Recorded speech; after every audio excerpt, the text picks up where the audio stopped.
Yeah, it's a Friday night flick and you know it's going down. Get your friends and your knives and let's have a good time. Got that blade click clacking and I'm ready to go. Gotta check the homie Groove on to see what knives he's got. I can't believe it's Friday and we made it. Get the weekend started, let's go live on YouTube. It's Friday, I can't believe we made it. It's Friday.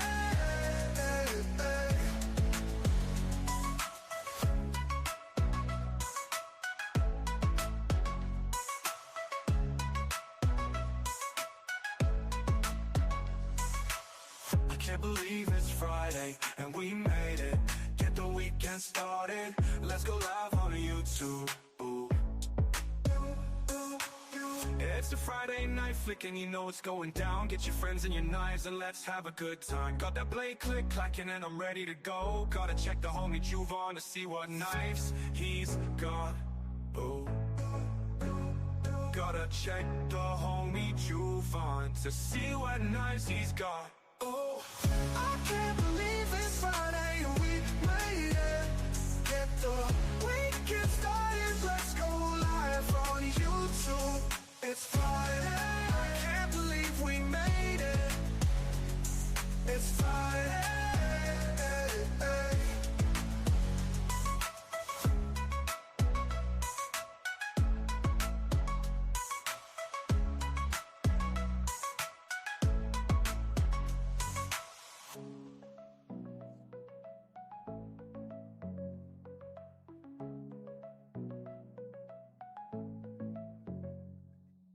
Friday night fix is ready, here we go. Watch me scramble to complete a 3-hour show. We'll talk about knives and what's on your mind. Never know what will come up this time. We vibe and we chill, including spirited debate, but we do it with love and never with hate.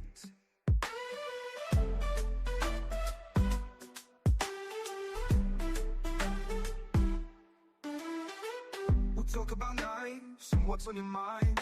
Never know what will come up this time. We vibe and we chill, including spirited debate, but we do it with love and never with hate.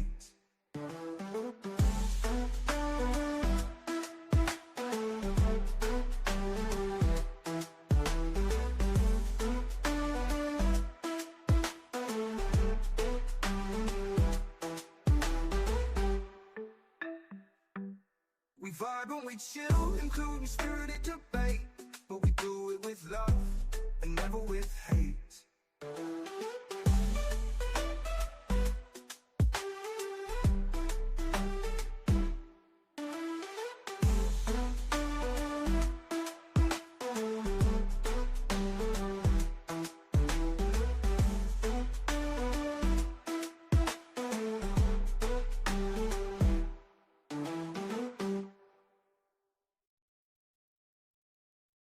Friday night fix is ready, here we go. Watch me scramble to complete a 3-hour show. We'll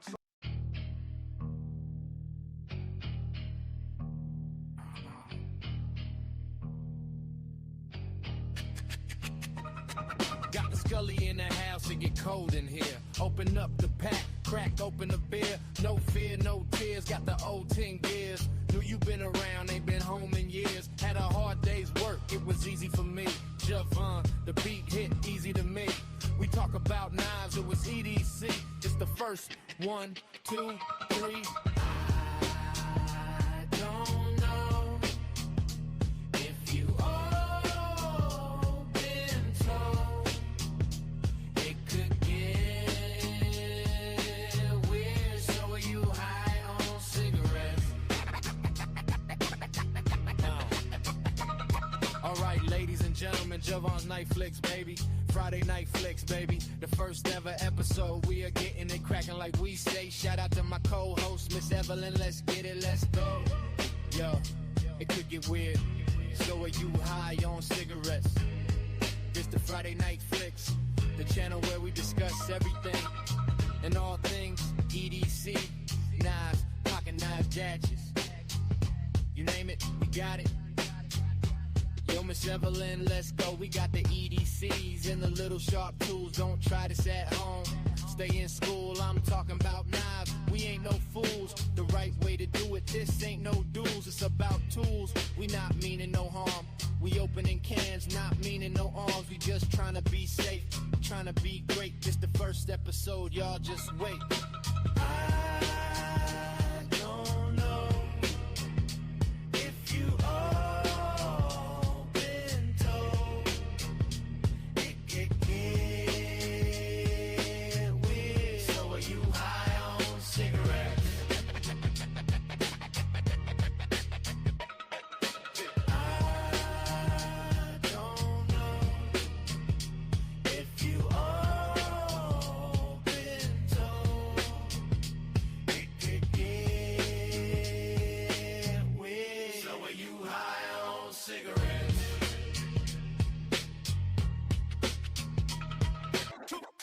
Lights go dark, the stream comes on. Javon's here, the vibe is strong. Click and clack, the steel in sight. Every edge sharp in Friday night. Night flicks dance under the light. Blades that shine and cut so tight. Handles spin and edges glide. Friday night flicks worldwide.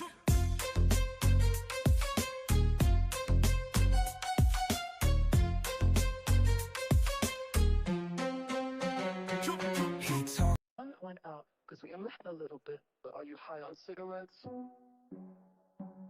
And when that stuff runs out, you're gonna wanna make it. Are you high on cigarettes?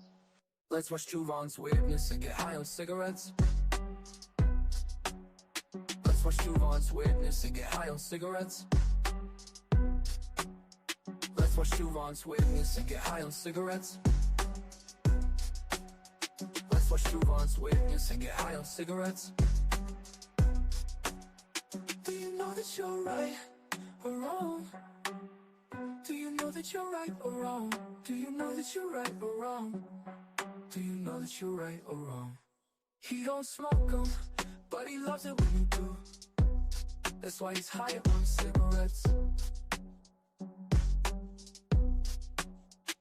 And if you find him, you should light him up a few. He's getting high on cigarettes.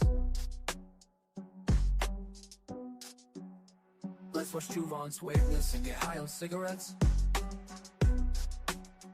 Let's watch Juron's witness and get high on cigarettes. Let's watch Juron's witness and get high on cigarettes. Let's watch Juron's witness and get high on cigarettes. Do you know that you're right or wrong? Do you know that you're right or wrong? Do you know that you're right or wrong? Do you know that you're right or wrong?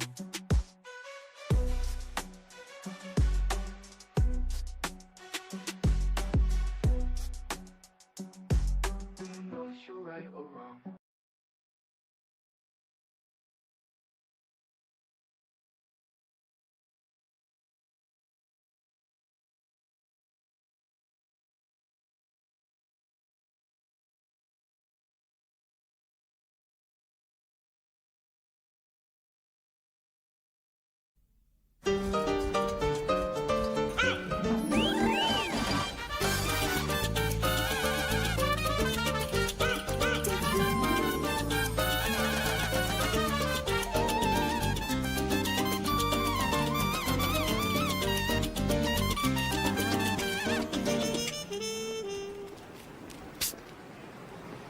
Yo quiero Taco Bell.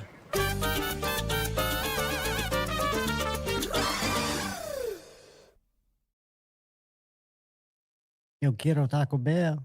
What's up, guys? Welcome, welcome, welcome.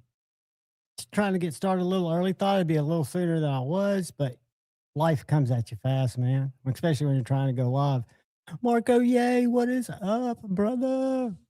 We got the Roman Gnome, Richard Hopkins, channel member in the house. What's up, brother? And I know some people might have jumped out. Joe Isabella, my spiritual Sherpa, is in the house. What is up, channel member? Good to see you, dude. Yeah, tonight should be cool. Should be low key. Might have a guest that's a special guest. May not. We don't know. Neil McKenzie, what is up? I do have some cool things to show you guys. What we might try to do, and I need to go find out how to stream snipe it. Jacob, B Shady, what is up?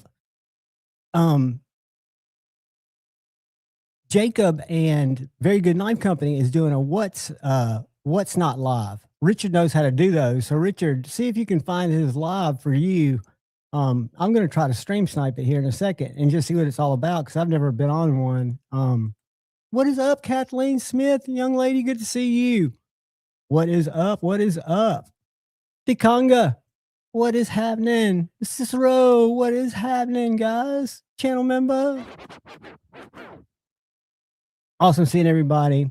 Today was here in Alabama. Started out like in the 40s and got just like butt cold. It is cold, cold, cold right now. It's 28 degrees, but the wind chill makes it feel like it's in the teens.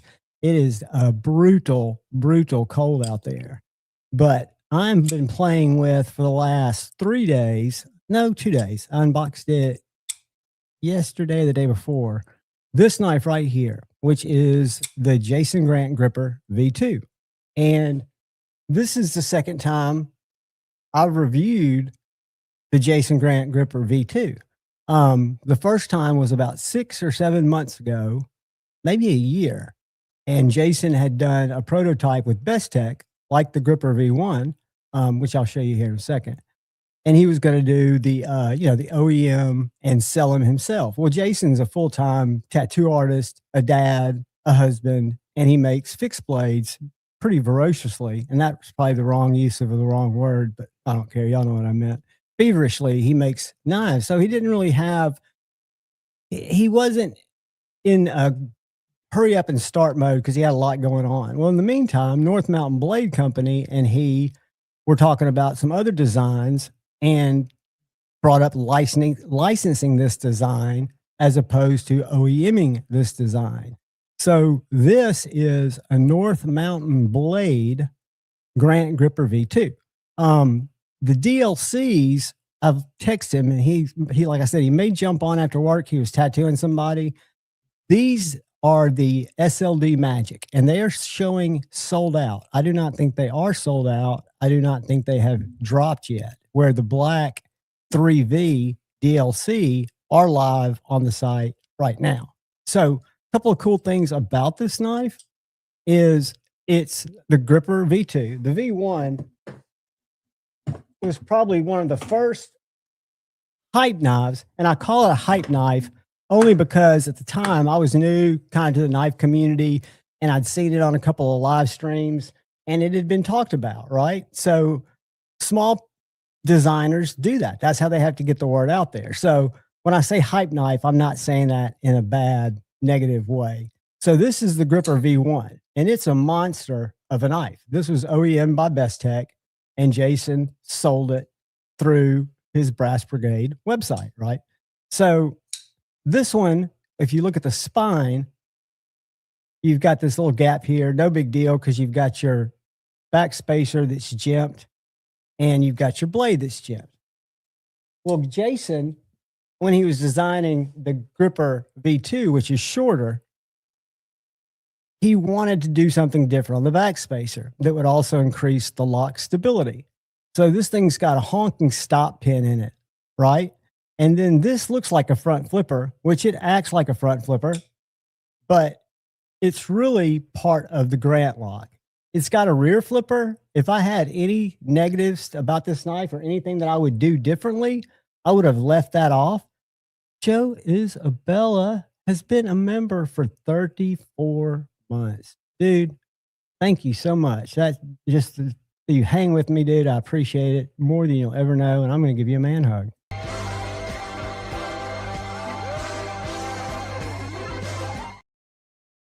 It really does freak me out and humble me that you guys stick around and even just tune in. Cheeto, what is up? Good to see you, brother. Joe, thank you, dude. I mean, just the fact that y'all come around is enough to make a dude like me feel very, very grateful. So I am super grateful.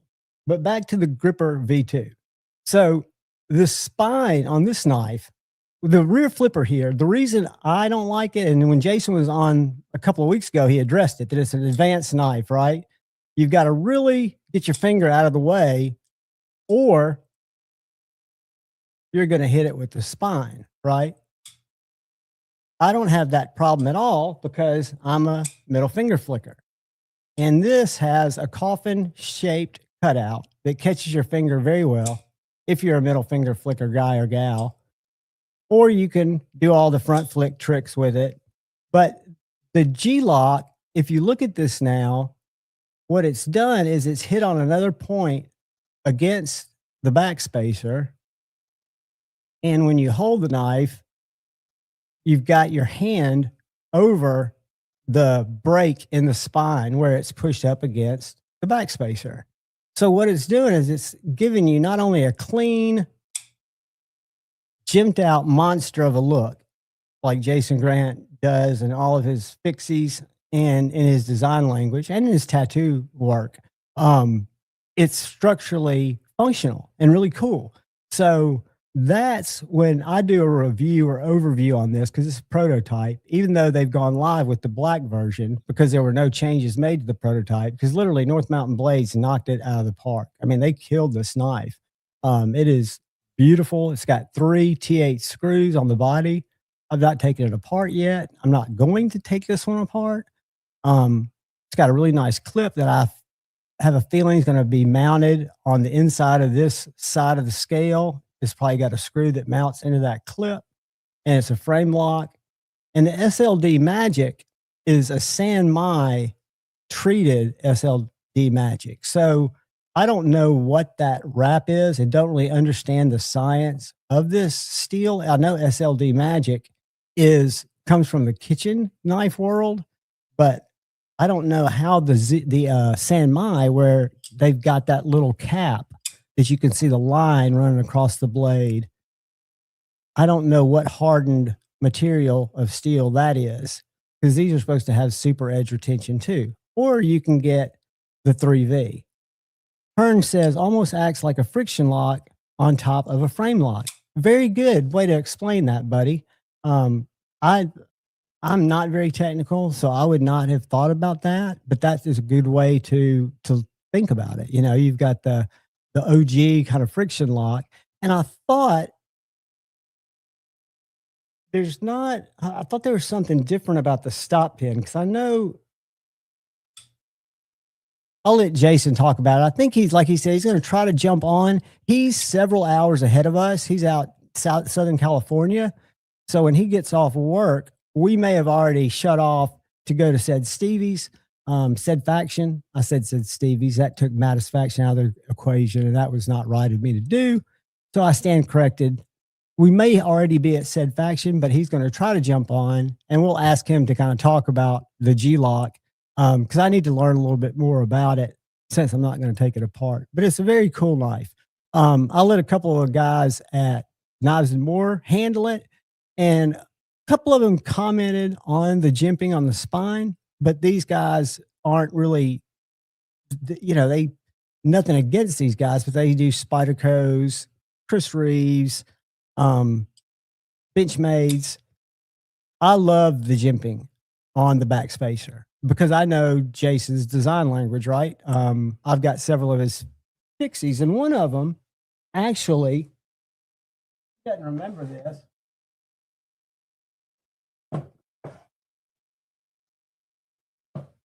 But when he made this knife and made it available on my live, I bought it, and he called it a little mini gripper.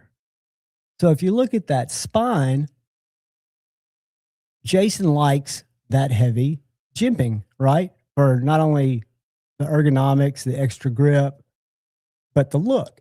So to me, that makes perfect sense. And the action on it is next level. I do not know what the price of the SLD Magic is going to be. The 3V black DLC, and we'll look at it here in a second. I think it's like $320, if I'm not mistaken. But I can tell you that it's fit and finish, and the execution is just spot on. Really well done job by North Mountain Blade. They kind of came out of nowhere, and I found out about them like I find out about a lot of knives just by chance. My buddy A to Z EDC, who let me borrow this, which we're going to talk about in a second, let me borrow he bought it on Blade Bench, North Mountain Blades Chop 2, I think is the one he had, which is a little Japanese Tonto looking interesting knife. We'll look at it in a second, but they've got several iterations of the Chop. He liked it so much that he bought there we go. Dude, thank you. I didn't mean for you to have to come share it, but I'm glad you did. I'm going to click on it and see what happens. It's probably going to want me to sign up. Nope. Richard, thank you, buddy. I just wanted to peek in and see what was happening over here because, you know, they usually do drops on Friday night. It's not going in. I don't want to log in. All right. I'm going to have to use my Javon's Knife Flicks email. I'll continue as Javon. Now it's letting me in. I don't want to log in. What's it doing? Sorry, guys. I can, you know me with my abnormal brain, I can only do one thing. And this thing is refreshing. I might as well share what is refreshing. Boom, boom. I'm kind of curious about this app.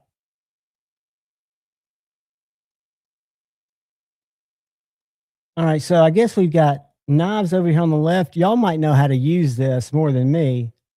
I think the video might be loading up now. There we go. John Evans. What's going on, Javon? What is So I'm going to set these sheets aside. I'm going to show them both, and then I'll run them both. Sorry, guys, I'm typing. So this is a Gen 3 Nitro V First Strike. This is a Cerakoted Gen 3. This is the Cerakote F-Series Black Shadow, and it is very black. And the handle's kind of dry at the moment. Drop the link of course, they're always going to be like that unless you keep them slickened up with oil. Knives, but if you look over here on the left, but this is I think a good example of some black. I think it's showing us what is up, right? And I guess when it happens, you'll be able to bid on these knives as he shows them. I guess that's how this works. I'm kind of curious, but I'm not going to sit here and watch it. This is a killer knife, the traditional. I'm not going to sit here and watch it. The Tradition Junior is awesome too. $136 is the starting bid on that. An 80 CRV. Very, very cool. So anyway, guys, I wanted to share that. Bashir Bear, what is up, brother? And Neil, I hope I gave you the channel member record scratch. Channel member. But yeah, that is going on now. I was talking to Mrs. Very Good Knife Company. She reached out to see if I could help her resize a logo for this because she knows I've come from a marketing background. So I resized the logo up in the left corner for her and found out that they were doing this.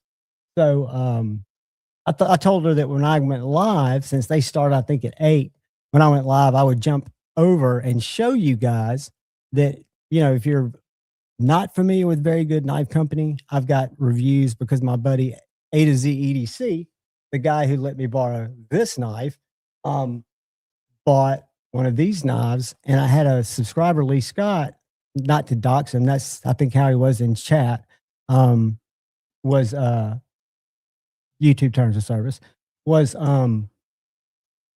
sent me one to check out because he was so impressed with it. So I organically found Very Good Knife Company, and I can tell you that his work is amazing. He's a very nice guy. I've met him at Blade Show. I've reviewed because my buddy A to Z has been fortunate to grab, I think, 4 or 5 of his knives. And I've been able to hang on to them for a week and do an overview of them. So I'm a big supporter of these guys. Y'all check them out. I'm going to stop sharing the screen and get back to the chat. But that is happening. I'll leave it live over here. Boom. And then this is a knife that I wasn't even aware existed. It was designed by a guy named Blake. BMK Designs is his company. He is a knife enthusiast. He's not a YouTuber.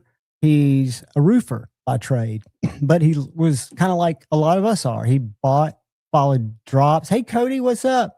He followed drops, bought knives, liked what he saw, was always kind of wondering or wanting a certain type of knife. So he designed one. I don't know what his design background is, but he designed a heck of a knife. I've seen that about 5 or 6 months ago, Lefty reviewed it, Neves reviewed it, Tri-State reviewed it. There's several other reviews out there, but not a lot. It's a very organic kind of drop. But the one that I'm going to show you, the version that's got milled scales, is sold out. But there's still about a dozen or 2 dozen of the smooth available. So I did the unboxing or the overview, the kind of show and tell, or what these knives from A to Z are, because I'm not using them, I'm not carrying them, I'm just kind of checking them out, right? But these are still available, and it's OEM by Best Tech. I get TW Price vibes. I don't know if y'all are familiar with the TW Price Dawn, and it's not because it looks anything like the Dawn, it's just the milling. But this is the Ether, and that's an iPhone, so you can see that deep milling in the titanium. This one's this raw titanium. It's got a great clip. He nailed the clip. It's got a little flat pad that the clip lands on, titanium clip, done very well. And then you've got this S90V blade, front flipper, hollow grind, a lot of belly on this beast, little clip point harpoon that fits my hand like a glove, so much so that if y'all are in the market for fixed blades, hit me up. I'm trying to sell about 2, maybe TKLs, maybe, I don't know what. Hit me up if you're a fixed blade person. I'm going to try to move a couple to pick up one of these smooth scale ethers because I really like this knife. A to Z was on his way to his better half's house tonight, and he was going to stop by and get this. And I asked him if I could keep it for another day so I could show it on the stream. Because again, I think it's that cool of a knife. The hollow grind on it, deep like Best Tech does. You can see the grind lines. It's wicked. A lot of people won't like the look of it because it's kind of unique. Kind of get your gringo vibes from Kung Wu, but you also kind of get 940 vibes because you got that reverse Tonto. But just a clean knife. And for somebody's first design, I think it's just a banger. I mean, the detent, the way that the top flipper works, because you got this perfect 90-degree turn that's jimped all the way around like they all should be. Makers, take note. And the pivot point of this, you'll notice it's higher than the center of gravity of that pivot, or higher. So what it does in my English psychology brain, which knows nothing about what I just explained, but I would think that's what contributes to that snappy detent, is because I barely have to put any pressure on that peak. You know, if you follow the channel, I'm not a fan of front flippers. However, this one works very well. The knife to me is very cool. I'll show you all the smooth if I can remember here in a little bit when we go jumping around. But that is the BMK Designs. I have to look at it because there's so many 3-letter that start with B or that start with M. So I'm kind of dyslexic too. I don't want to get it wrong. But the guy that brainchild this is named Blake, and he is a roofer. And he's very humble.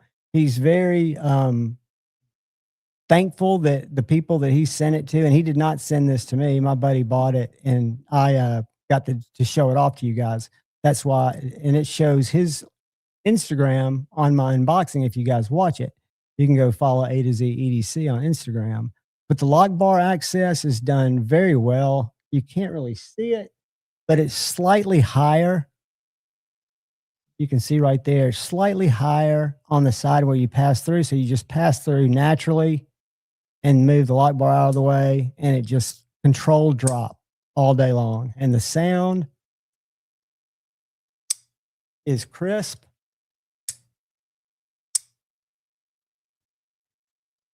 And I'm struck by the look of it. A lot of people will probably find it unappealing. Look, if you don't like belly, you won't like this, because this is all belly, in my opinion. But it feels great. The handle's very ergonomic. The way your hand comes into contact with the blade, I think is great. And I need to just go ahead and show you guys where this is before I forget. So I'm going to set this right here. And I'm going to go to my video just to get the link. So y'all sit tight, because I'm behind the scenes, typing away, not able to do more than one thing at a time, which sucks. But if you want to buy tickets to an amusement ride that's not a lot of fun, it would be called Inside Javon's Head, because it gets very, very busy in there. I will tell you that. That is a fact, Jack. So I apologize, but at the same time, I'm doing the best I can. Let me click on this, open it up, and get the link. I got to stop the ad. I'm talking through what's happening, because that's another part of my different brain. I'm kind of, all right. Designed by a Florida knife enthusiast. So he's a Southerner from the sunshine state of Florida. And his Instagram, I'm going to click on that because I'm going to pull it up first. Uh-oh. Here we go. And when I say here we go, I forget that you guys are probably thinking, all right, he's about to do something. No, I was kind of confirming that I had done the basics, which is sad. BMK _ There we go. All right. Now let me click on the checkout and let me share that. So his website had gotten zapped by GoDaddy when he did the drop, because they don't like pre-orders, and this started as a pre-order. It's not a pre-order anymore, because the knives have come in. But his site, they didn't like the fact that he had a pre-order and that it was knives. They're $330. It's called the Ether V1, and the ones that are left are smooth. The milled titanium has been sold out. So all you come to is this order page, right? It's not, again, he's not a marketing guy. He has a little comment section here, and he's got his email address right here if you want to contact Blake. McDavid is his name, at gmail.com. Or you can contact him on Instagram, which is much more visually pleasing. So I'm going to stop sharing this for just a second. And I'm going to share his IG. I'm going to share it in the chat in case you guys want to hook up with him and follow him. I'm following him because I want to see what he designs next. He says he's not in a rush to design anything, because his whole method to the madness was kind of a passion project to design something that he wanted to carry. And now that he's done that, I don't think he's got knife maker or knife designer ambitions, because he's a roofer. Dr. Druid, what is up, brother? Who else have I missed? I'm sure I've missed people. Paul Mills, channel member. What's up, brother? Good to see you, man. If I've missed any of you guys, I haven't done it intentionally. I've been behind the wall. Lucky Dog Knife Company. What is up, Andrew? Good to see you, buddy. I was showing off the Bulldog today at Knives and More, the knife store where I do some part-time. I do 4 hours, several days a week, and I'm blessed to be able to do it. Not making like money, but I do get paid, and I do enjoy it. I do it for free because that's how I found out about it. It's because I was hanging out down there. So see how shitty my pictures are compared to other people's? But this is, I think, the smooth right here. Right there. And he's got 10 of them to move. Looks like he was marketing that. So it looks like those may have been the 3 variants. So the only variant that's left is the variant over here on the far left. But if you're interested, I think it's a really cool knife. I liked it enough to be in the process of going to sell a few fixed blades and try to grab one of these guys before they're gone. I'm going to share his Instagram, which he's got links in his bio to that checkout page, which is not really a website, or I'd share it. I would contact him through the gram or through his email address. His email address is this right here. Cody, I think I said hey to you, but howdy, buddy. So that is Blake McDavid. I'm assuming that's his name. His Insta. So if you go look through it, he's only got 700 followers. I mean, he's not a knife maker necessarily. He's a roofer who liked knives. So I think it's pretty cool that he did this, that he was able to pull it off, and he came out with what I think is a really cool design. And I just must have missed the boat on it, because a lot of people have already experienced it.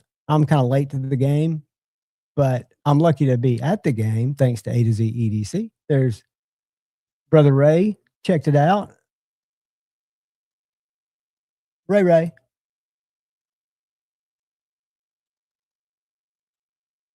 And Ray. So yeah, he got it to people and enough to really sell it out. Maybe that's Blake. Let's see if that's Blake. Is Blake McDavid with BMK Designs. The man behind the knife. I just wanted to take this time to introduce myself to the community and put a face with the name and the design. My first design is the BMK Designs Ether. It's a design that I'm really proud of, and I'm really excited to share it with the EDC community. I am from North Florida. I'm a father. I'm gonna let y'all listen to this. Husband, and a roofing contractor here. I own my own business, McDavid Roofing. Like many of you, I have been obsessed with folding knives and just about everything EDC for several years now.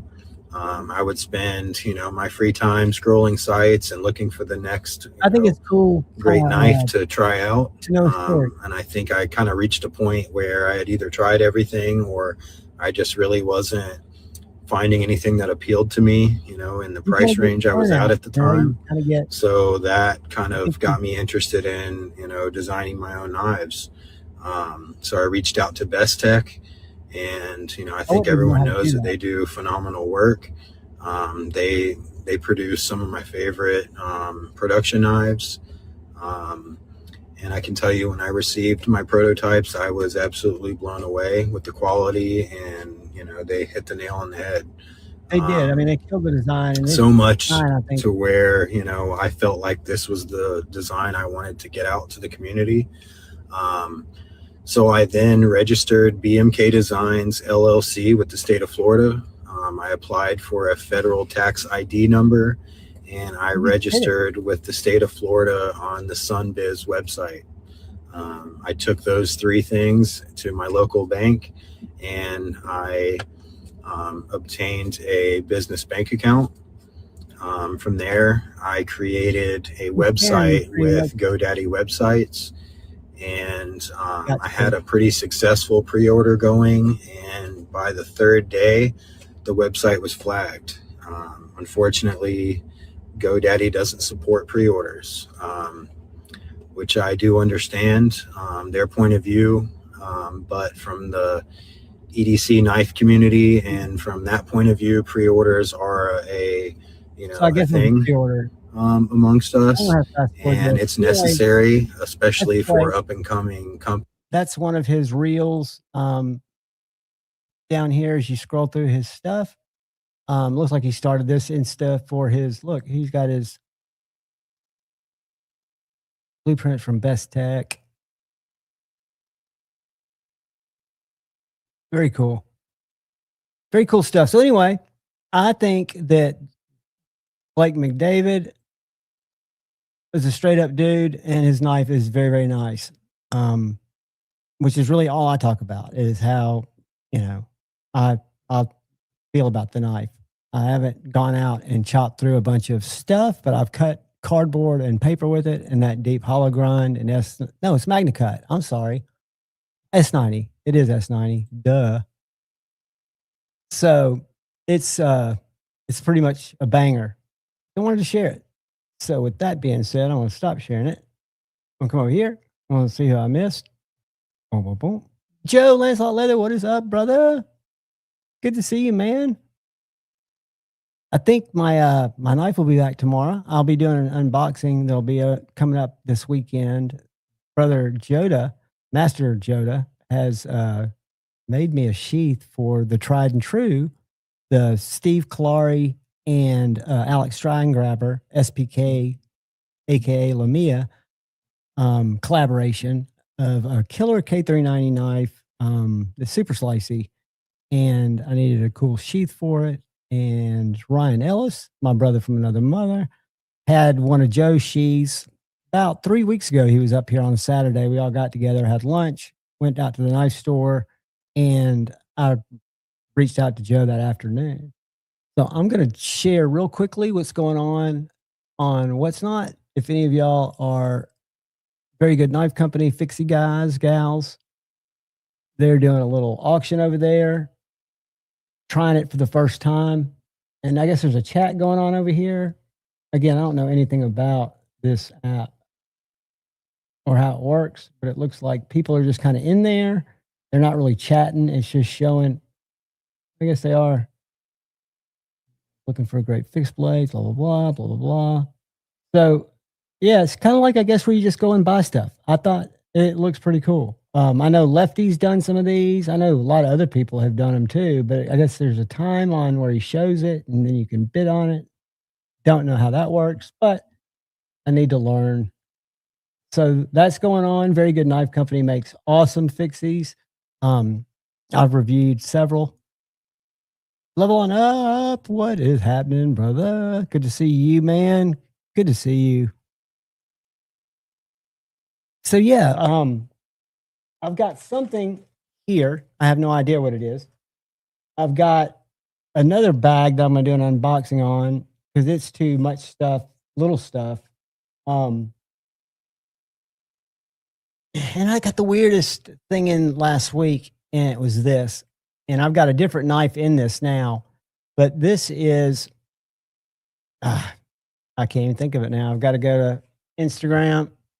New company, a guy who started making a sheath, a travel sheath, a travel EDC sheath. And when he sent it to me and I opened it, I'd forgotten what it was. And it was a kind of a shitty steak knife. And I thought, well, that's kind of different, a really nice sheath, but the steak knife's kind of, underwhelming. And then I read the little attachment that he sent me, and basically that's what this thing is Michael Horacio at Armis Knife and Tool. Hold on, I think this is it. He makes knives too. He didn't. Let me see if this is it. Yep, this is it. All right. I guess I was not following him, so let me follow back. Let me show you what we got here. So it is a travel. It was a little bag. It had a cool Sharpie. I thought it was a Sharpie. I'm an idiot, but it was a G10, one of those shanks, a Sharpie shank, I'll call it. And it had a little thing about how you can't travel with knives. And I'm used to work corporate America and know that you can't fly if you just do carry on and you're not checking a bag. You're on a business trip. There's not much you can do to carry a knife. So he came up with this concept. All right, what's up, Armis family? I teased you all the other day about working on something new, and this is the project I've been working on. I've been wanting to make some sort of paring knife style or size blade for a while. This is a Walmart paring knife that I've carried for a long time in one of our travel paring knife sheaths, but I wanted to make our own. And so, okay, that's not what I was going to show you. The travel paring knife sheath is what the product that I'm talking about is called. He also makes knives, and I'm going to share his link so you don't have to. Anyway, this thing is a sheath that you take the sheath with you in your carry-on bag. And then when you get to wherever you're going, you simply go buy a paring knife. Paring knives, I guess, I didn't know this, are all the same size pretty much. And it has instructions in there on how to heat it up with a heat gun or a blow dryer if you need to make it fit your paring knife better. But when you look at the sheath, which I'm getting ready to show you, it's done more like a pew-pew sheath to where it's got foam at the top and it just fits knives great. So I've got my little, let me stop sharing this. I thought it was ingenious. Now I've talked to people about it and some people were like, I don't really get it, but I do. It comes with a deep concealment carry clip, really nice sheath in a lot of different colors. And it comes with a little Walmart paring knife. But the idea is you fly with the sheath.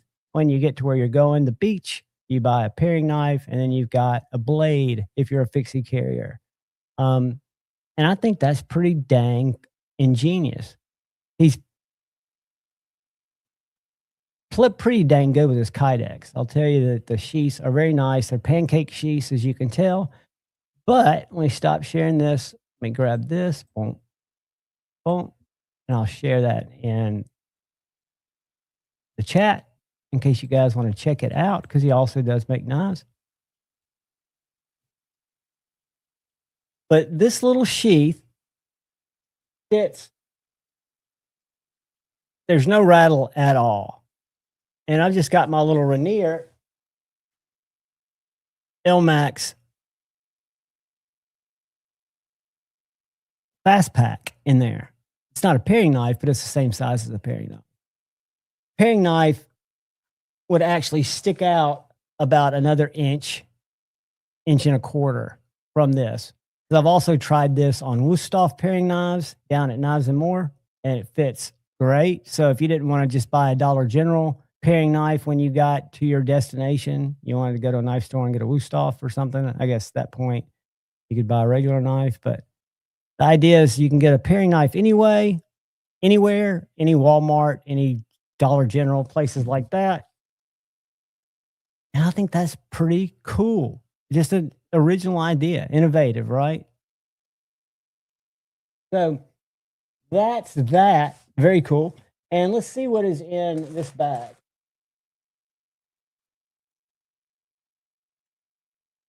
Grant Gripper, V2.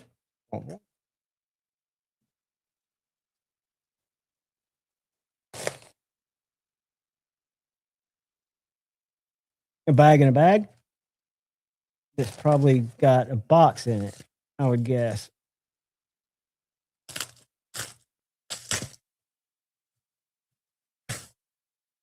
Oh, I probably can't show this. Let me see what this is. Dang. It's a February release. What's today? The 31st? All right, we're going to do a sneak peek. This is a Bladesmith series. The Bladesmiths come with a cool little velour bag. A velour? I don't think that's even a word. I made it up. And then inside the bag, you've got a baggie. And then inside the little baggie, you've got a little troll candy. And a gorgeous knife.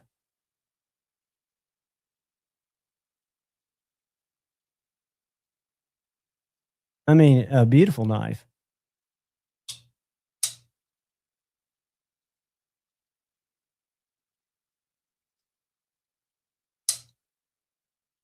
I lazed my finger in there. It's not that it's not snappy.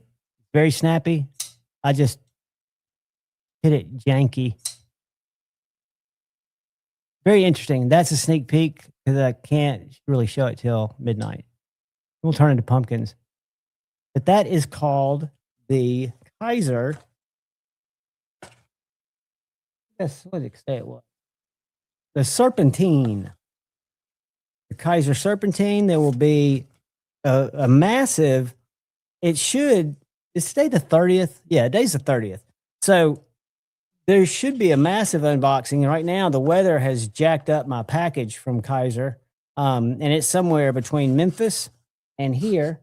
That doesn't help me very much, but I've got a lot of things doing that same. The Southeast is so ill prepared for winter weather. To the north of me, if you drive or if you drove, it melted now, I'm sure. But if you drove up to where my daughter lives, Nashville, which is about 90 miles north, maybe 100 miles north, it is brutal ice storm. So there was a lot of disruptions. I get it. And I've got a lot of mail that comes through that way where the weather was terrible. Maddie, what's up, brother, channel member? But so I've got mail all over the place. So hopefully I'll have a massive unboxing on the first to showcase Kaiser stuff that they've got coming out. I've always been a Kaiser fan. I've even got I keep my knives in these, they look like a Pelican case, but it's the inexpensive ones, the Apache 3800s from, I don't know why my brain's not locking in. For some reason, my brain's not locking in. I apologize for that. But they come from Harbor Freight. And I've got the orange one is always been affectionately known as, if you go look at my collection video playlist from about 2 years ago, it was my Kaiser box. I've always been a Kaiser guy since I got into the knife community with budget Kaisers, Vanguards. I would go to Knife Center. And again, don't hold that against me. I don't shop Knife Center now. No good reason. I just don't.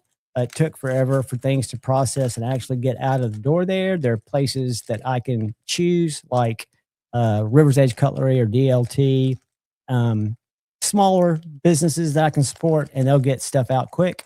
But I used to go browse their sale page because one of my things, I'm going to make a video on what I think mistakes that can be avoided if you get into this hobby and you start collecting. And one of the things I would do was I valued quantity over quality, which meant I was getting the dopamine hit from placing the order and getting something new coming in to check out, right?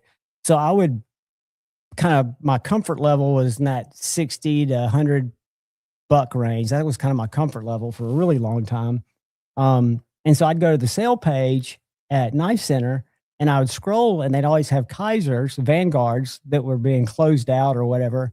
And they'd have them marked down. So I'd be looking at a knife that was maybe $100 knife that was $50. To me, something in my brain, my Freudian brain would trigger and I'd go, that's a good deal. I should buy it. And I collected a lot of Kaisers. I came into, and I've given all of them away except for my Matthew Christensen Critical, full-size titanium Critical. And I've got a few of their newer knives, but I had a ton of their older knives. So I'm a big fan of Kaiser knives.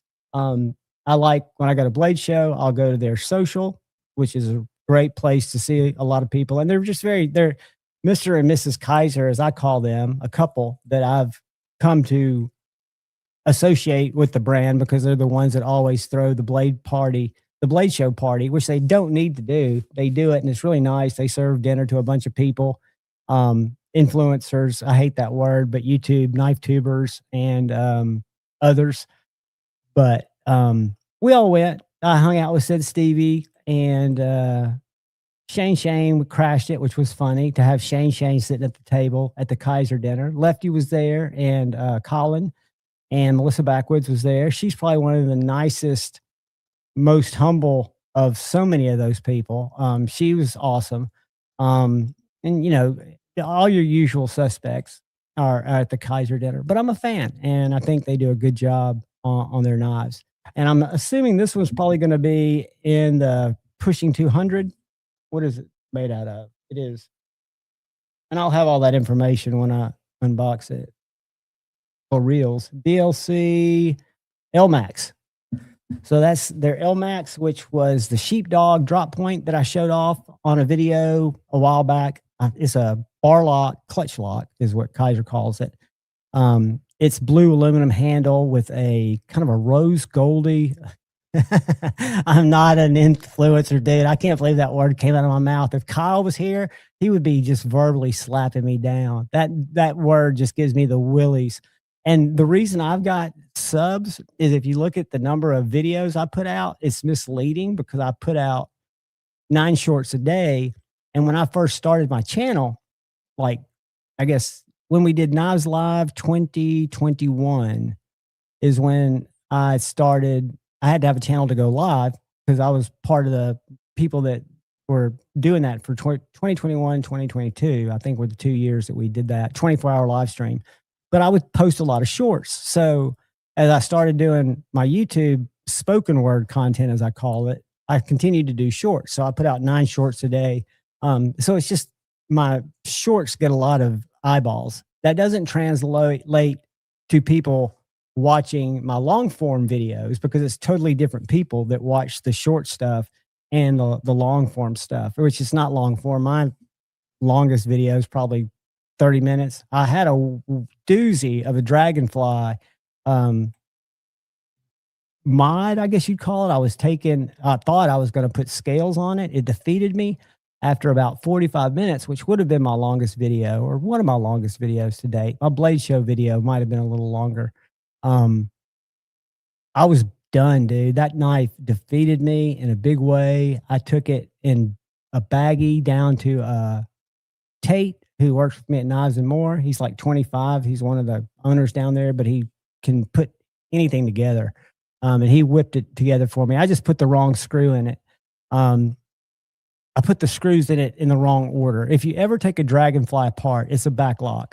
And they make killer titanium scales, Flytanium does. So much I've ordered through Blue Ridge Knives. It's coming into Knives and More, but I've put my hand up that I'm buying it. It's the reason it's coming in. A Warncliffe K390 Dragonfly that I'm going to order some raw titanium scales and do an actual install on those, because the trick is the Dragonfly has 3 scales or 3 screws. It's got a pivot, it's got a screw where the clip goes, and then it's got a screw in the middle where that lock bar mounts in that FRN scale, or the FRN handle, if you will, whatever you want to call that.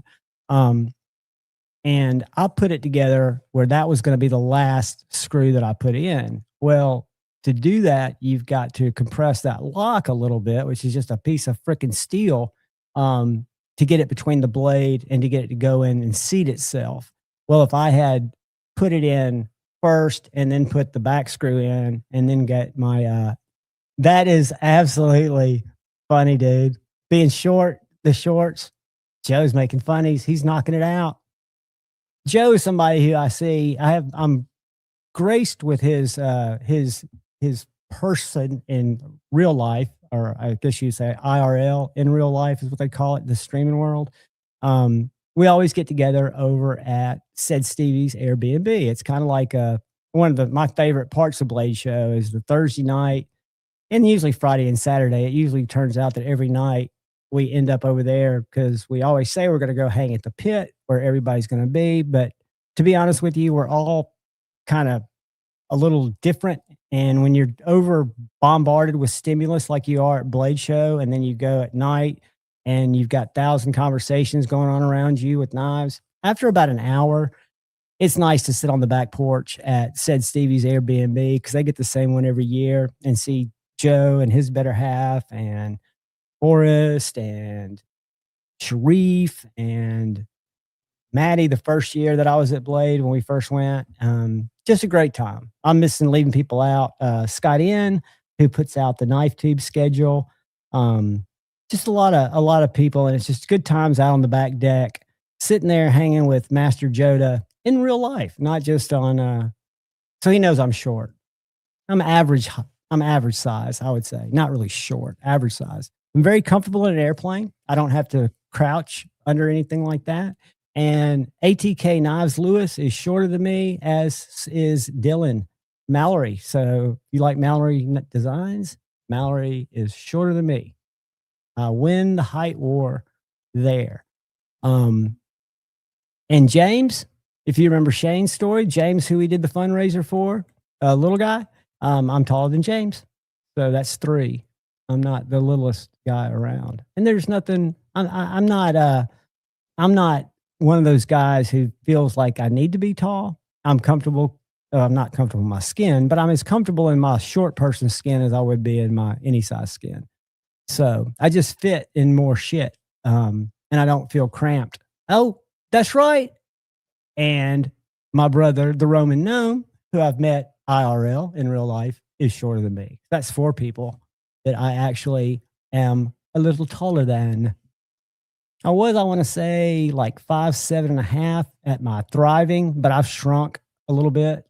You do that when you get older because gravity pulls on you as we hurl on this rock through space at blistering speeds, allegedly. If we're not just in a simulation, which, that could be too. But yeah. So what other nice stuff do I have to talk to you guys about? I was hoping that this little knife was going to fit in that sheath. This is a knife that I got at Amazon that was like $14. And I like the shape of it. And it's, I think, like 8 CRV. It's nothing to write home about, but it's a very thin, little slicey hiking knife, or knife that you could buy and not feel bad if you lost it or if you damaged it or if you broke it. Because I literally think it's 12, 13, 14 bucks. And the sheath that it comes with is fine. I'm not a big fan of these clips because this is designed to go on your carry belt and mount externally. It doesn't really do well if you flip it and put it in your pocket. But this, you could easily mount a different clip if you're a pocket dropper like me. I'll probably give this away maybe Sunday. So I haven't put anything on it, but that's a cool little knife that I was hoping would fit in my travel paring knife sheath. But in fairness, it's not a paring knife. And if I'd wanted to, it's too narrow. So if I'd wanted to, I could have gotten my blow dryer and reformed it. You can see how it's kind of bowed out there. I didn't want to reform it because I'm going to give that knife away in my fast pack. It's like cash money. And again, this is the travel sheath that our buddy Armish, I can't pronounce that right because I'm dyslexic. Hold on. ARMIS. Armis Knife and Tools. Knife maker who also makes this whole thing. Sire Hop, what is up? This is my my spiritual partner in crime from way back in the day of War Eagle. Absolutely wonderful human being. Y'all say hi to Sire Shop. Sire's Hop or Sire Shop. She is a G. She's an OG. Pick. I'm trying to remember what we were doing. I haven't seen what you, because if you text it to me, my phone is my camera, this camera right here. So I don't get text. Uh-oh. Hold on. I do get text. All right. They'll be ready for purchase in about a month. They take a lot longer to finish because of all the handwork done on the blades. That is Jason Grant answering the question of when will the SLD Magic Grant V2 grippers be made available? And it's going to be about a month. The DLC are available now. We'll go to their website here shortly. But this is a beauty. And hopefully Jason will join us. Jason, if you guys don't know, at Brass Brigade is one of the most legit tattoo artists in Southern California. So if we go over here to, I'm trying to get to my search, and we look at his Instagram page, we all know him as Brass Brigades because that's where his cool shit is, and we all go follow him there. But us that know and love him know that his real world is Jason Grant Tattoos. He's got almost 11,000 followers because he is a gangster tattoo artist. And I'm just going down that's Jason and his better half. The man, the myth, the legend.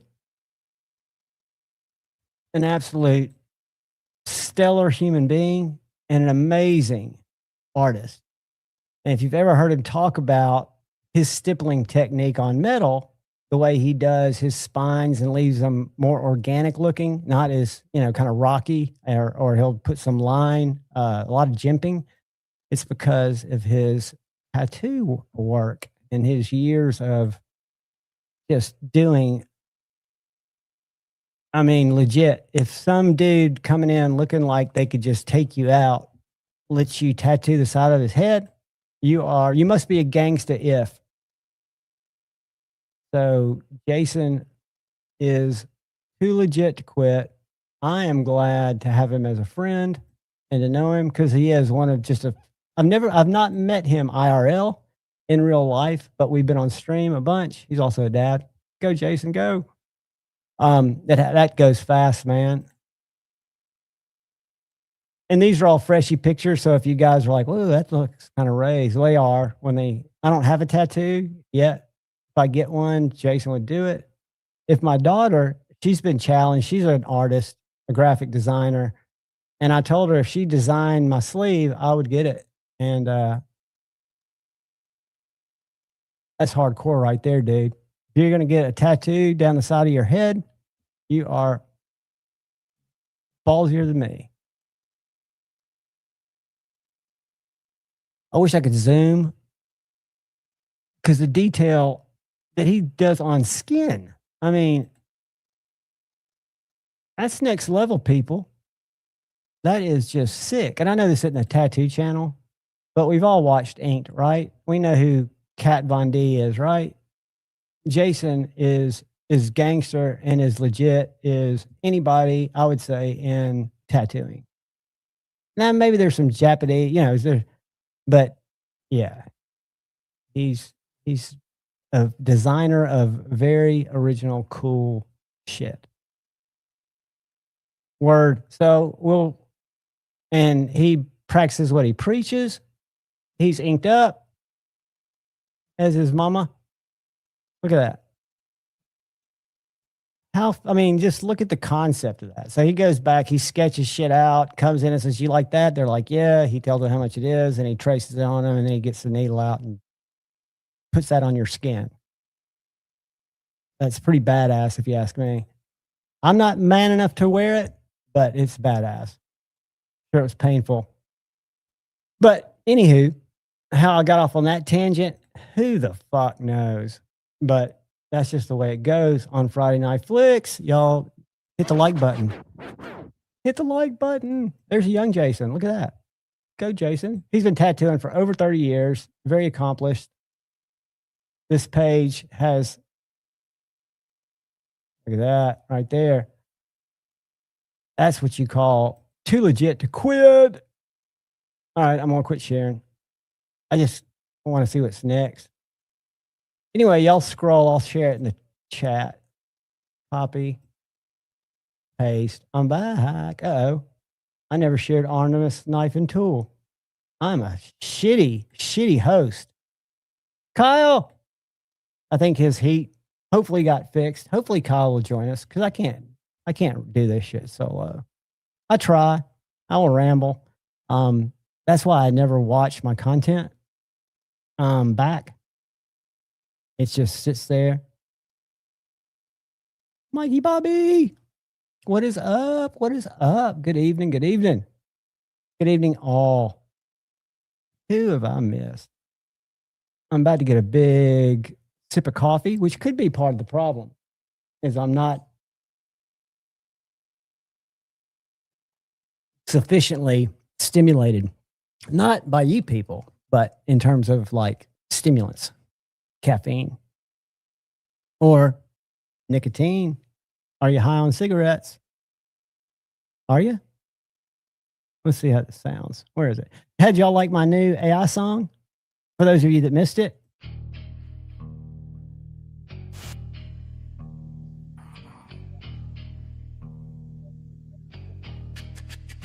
bask in its Got the Scully in the house, it get cold in here.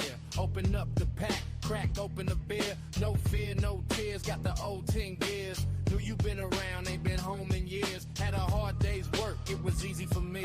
Javon. and I do put lyrics in these things, so this is my Beat step. hit easy to me. We talk about knives, it was EDC. It's the first 1, 2, 3. I don't know. The reason I got here is because I was asked if y'all are high on cigarettes. It could get weird, so are you high on cigarettes? It get weird. I warn people before every live stream, but no, I don't go back and watch them because they do go off on just weird tangents. Kyle, Maddie, I need to send Maddie a link. God, that just makes me feel warm and fuzzy. I wish y'all knew Susan.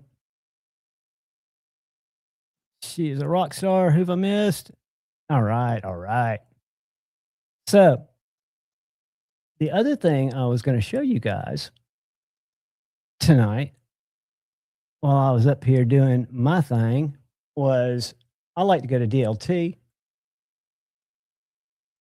because they get really cool fixed blades and other cool knives. One of my favorite retailers is DLT Knife Company, but I like to look at the SHOT Show Media Hub. Pretty cool. Boom. They've got a lot of content from SHOT Show. I didn't realize that DLT put out as much content and recycled as much content, but I always go to new arrivals and restocks because that's where the cool stuff is. And these are new to the Hinderer lineup. These are XM18 3.25s. So what that means, I don't know why this was created, because the Hinderer Jurassic is supposed to bridge the gap between the 3-inch and the 3.5-inch XM18.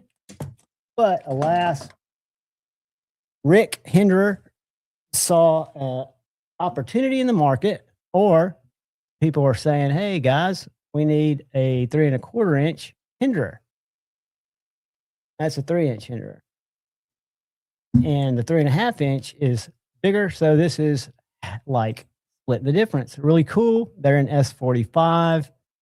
They are new. They look, if you're just browsing the site, they look like another Hinderer, but they're 3.25 inches instead of 3.5 inches.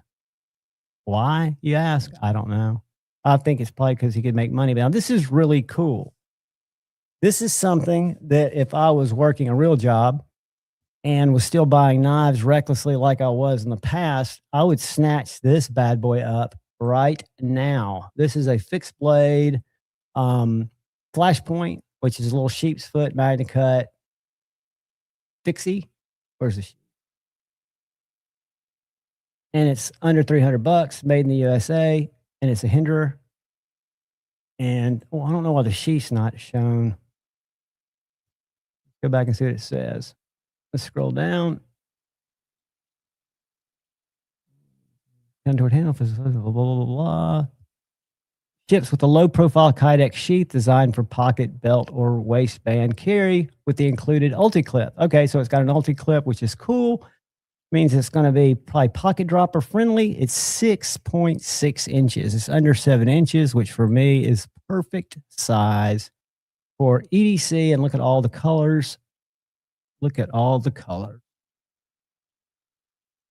What a cool knife. And y'all can, if you're going to grab one of these, you can go to the Beacons link, which I never really shill, but I do have all my links are, I don't know if that QR code works. It should work, the one on the screen, but I keep them all there. And I do have a DLT link if you want to use it. It helps the channel out, which is really helping me out, but you don't have to. All good. $250. So they've got a plain Jane that's not battle black that's under $275. So that's pretty cool. I mean, they've got a lot of them in stock. I think this is a must-have. I would think people would really like that. They haven't made them in a long time. I bet if Brent Hinderer Collector 41 was here, he could give us some historical information about what's up with that. Now, this is new. That's the SOCOM Delta ram lock. My nose is running like a motherfucker. And I apologize for that. YouTube terms of service. Okay, this is not the small one. I thought this was, but they haven't done SOCOM Delta with a ram lock, so that's new. Ranger made, don't know anything about them. Rife's got some new bigger knives. Those are cool knives. Titaniums, Rosecrafts. All right, now I was asking about this because at Knives and More, where I did my part-time work, this is a Iridium, which was a Chinese knife, the first Kershaw that I reviewed. And I think Ryan Ellis sent it to me. Maybe not. Somebody sent it to me to give away. They donated it to the channel. It's D2 and it was made in China. Well, this one's Magna Cut and it's made in the USA. And if I'm not mistaken, auto. Hold on. Yep, the automatic. Really nice design on this knife. I think it's the automatic. The blade handle carry. Spear point two-tone. Right and left. Button lock. Okay, so it's not an auto. I was wrong. It is a button lock, allegedly. Where's the button? All right, I'm losing my mind, people. There's a button. There's a pivot. Oh, okay, I'm looking at the wrong side of the pivot. There it is. Boom.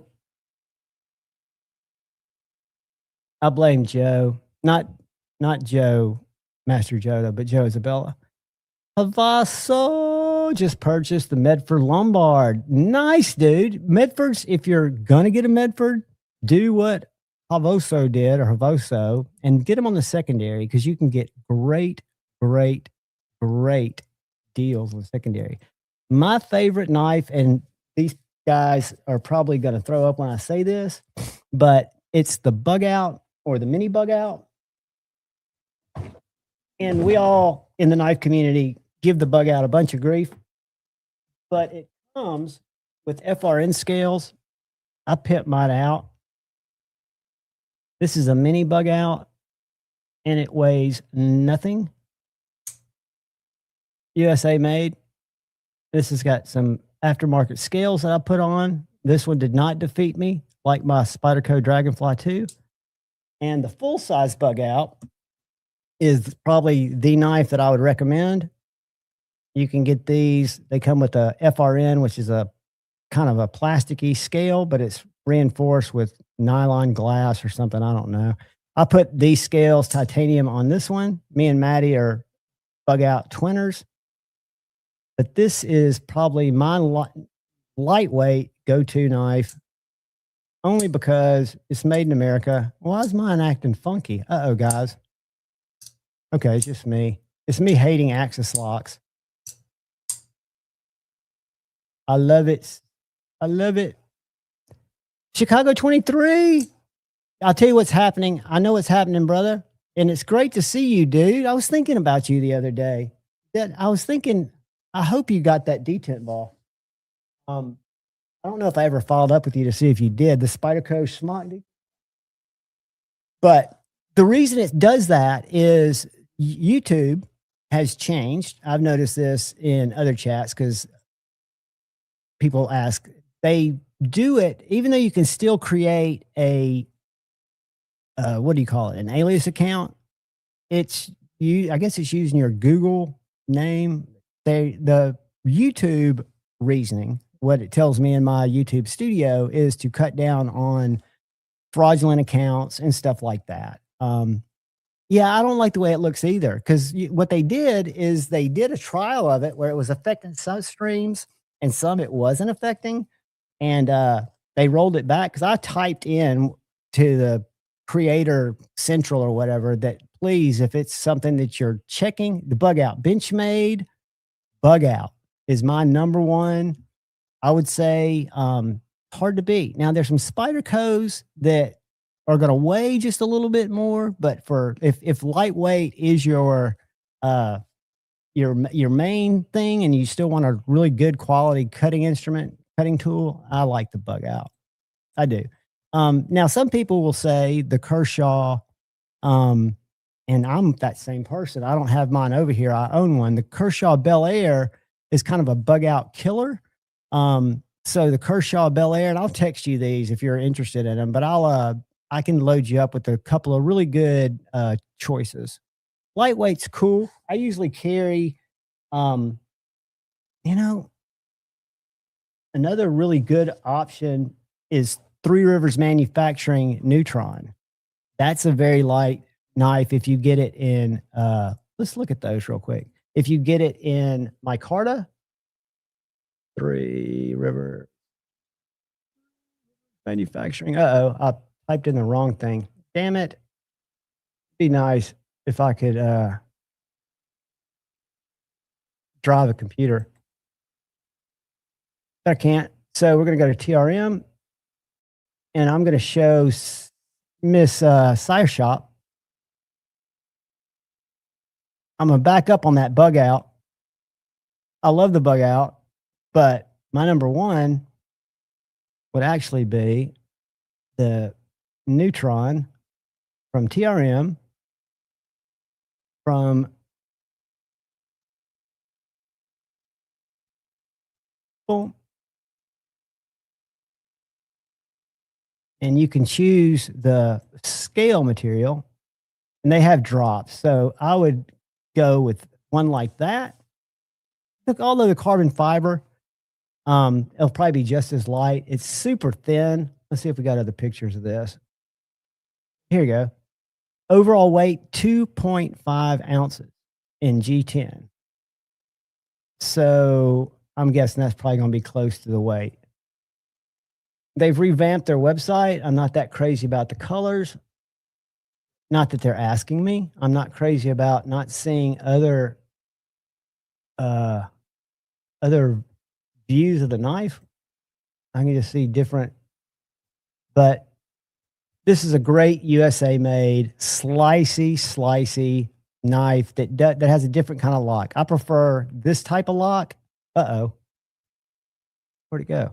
I prefer a lock like this over a lock like this, but that's my personal preference. However, a lot of new knife people, me being when I was a new knife person, I loved the bar lock. It was probably one of my favorite locks. Look at the new Bug Outs. Let's just go to shop. Can't believe I'm on Benchmade's site. Forgive me, y'all.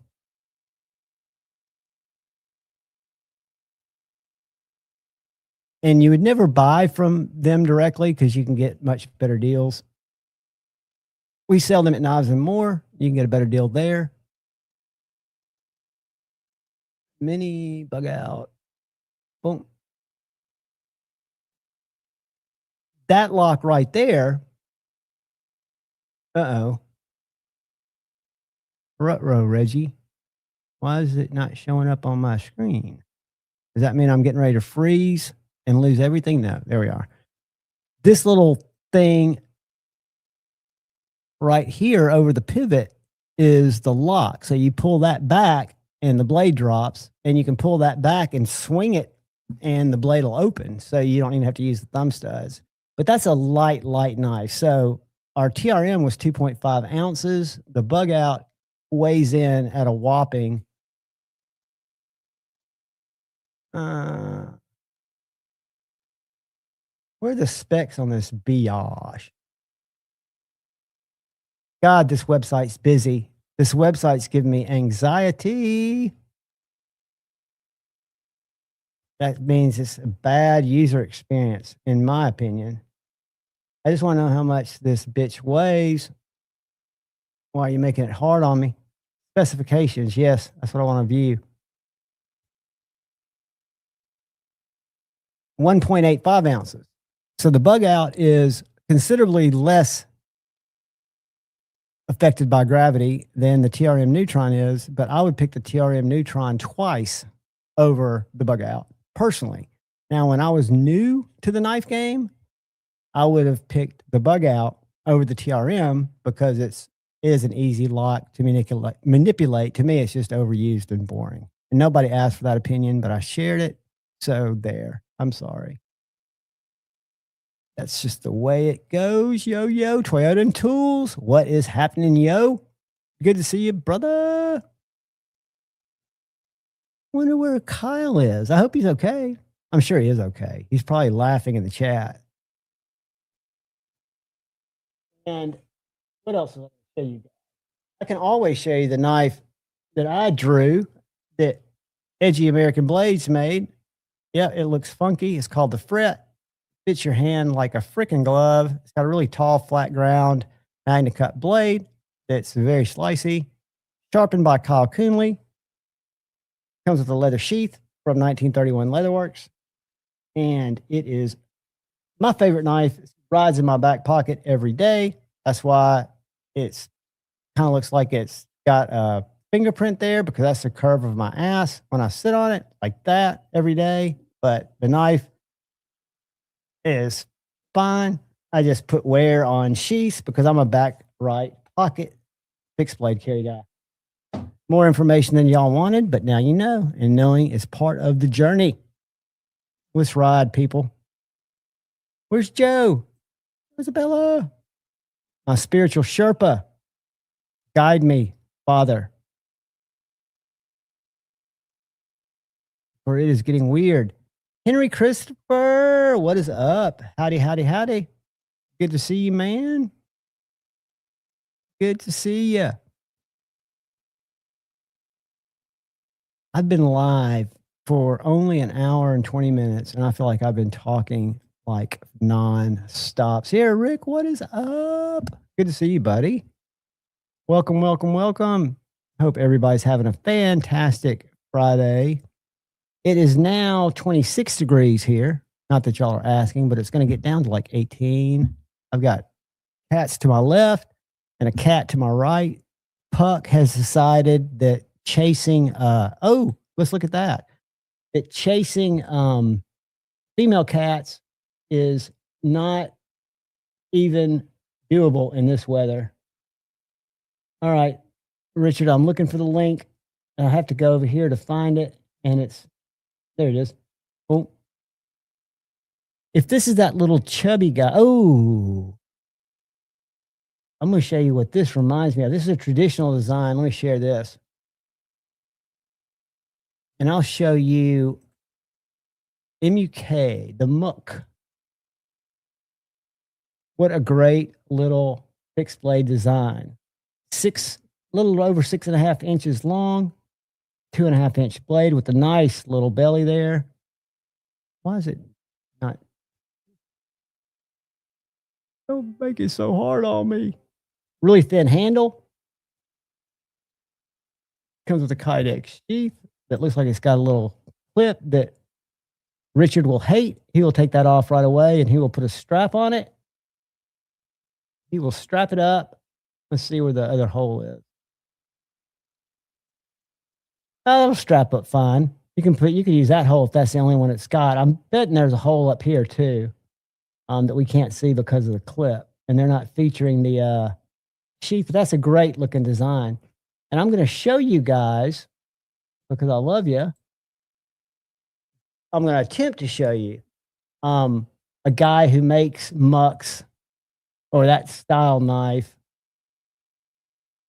Oh, what is his name? I'm going to fail miserably at this. I need Kyle.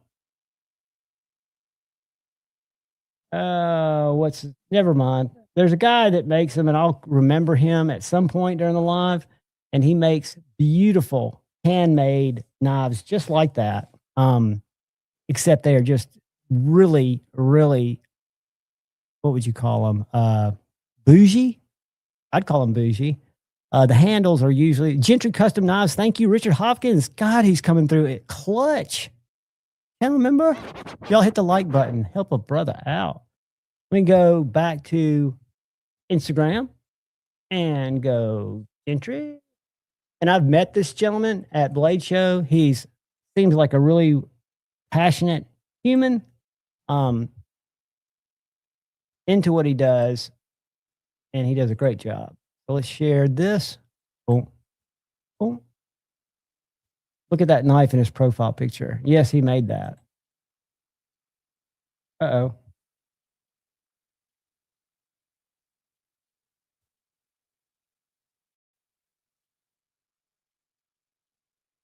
Check that beast out.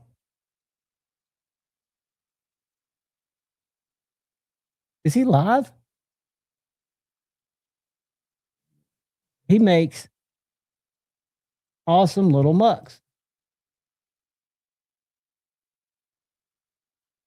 Little handmade ones. And he makes some that are really fancy. Let me find one. It's really fancy. It's not. What is that made out of? Woolly mammoth ivory. And that looks like it's some kind of Damascus.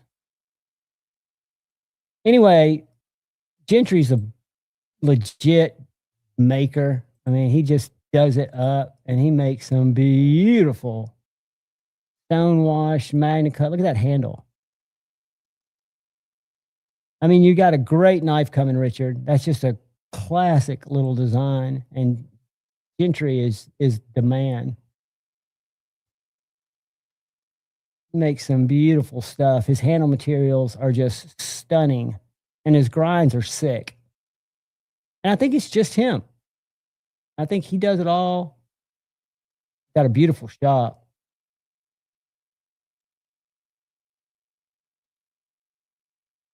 Gentry Custom. Man, Richard has saved. Richard's come in more clutch than Kyle.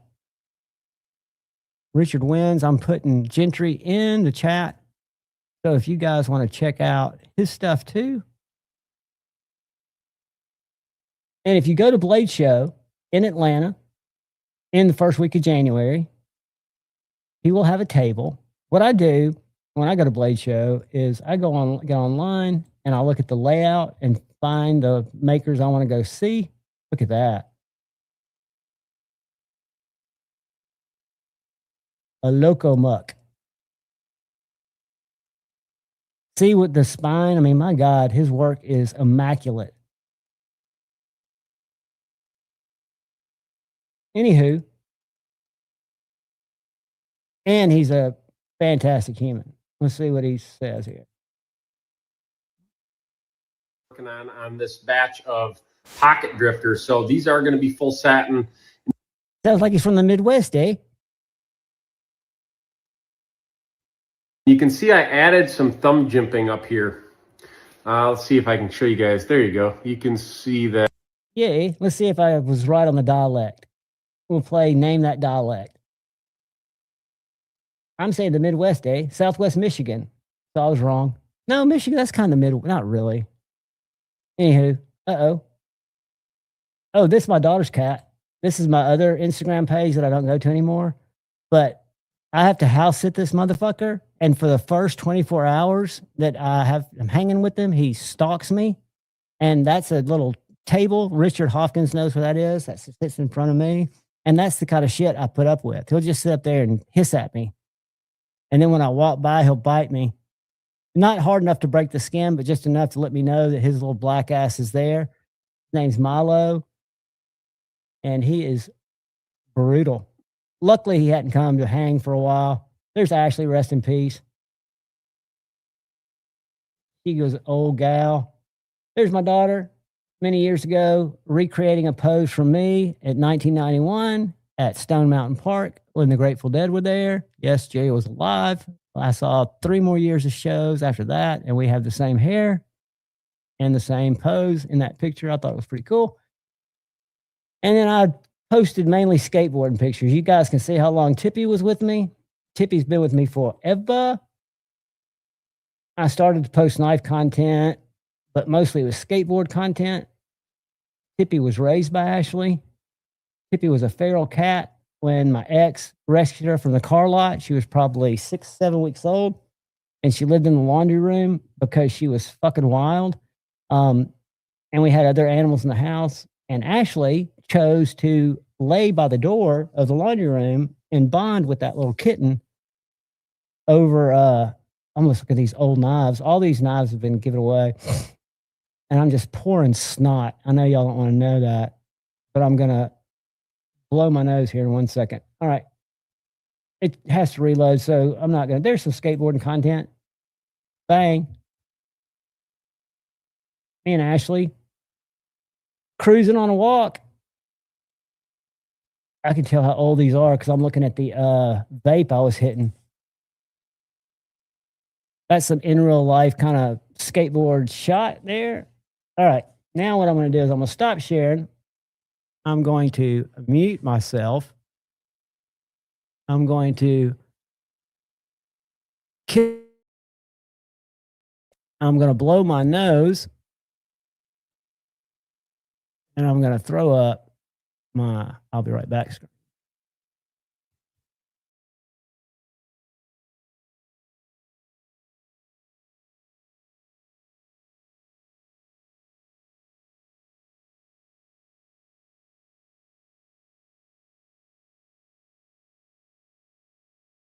I apologize, people. That was hardcore.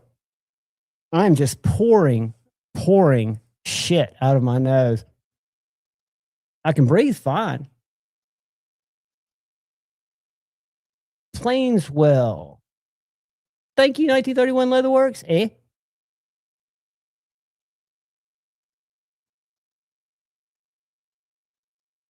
He's such a good maker, guys. This is 1931 Leatherworks, who makes awesome leather products. Made me that for the fret, and he makes all the sheaths that come out with the fret. I don't have his slip. He makes slips. He makes wallets. Great leather maker. Great guy.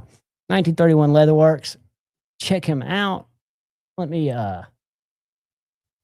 pull something up here. That's something we haven't done in a while. As I pour snot still out of my nose. Not that y'all are caring. But I can tell you, it is freaking lame. So I'm going to share the screen and we're going to look at Terry shit. Because we can. Man, look at that. I believe that's B Shady. His fret, see the sheet there? Banging, banging, banging. And you can also, besides getting fine leather products from Tactical Terry, he's got his Leatherworks Bolt Butter, which is a really good leather conditioner blade. I think you can use it as like a blade wax. Look at that little custom sheath.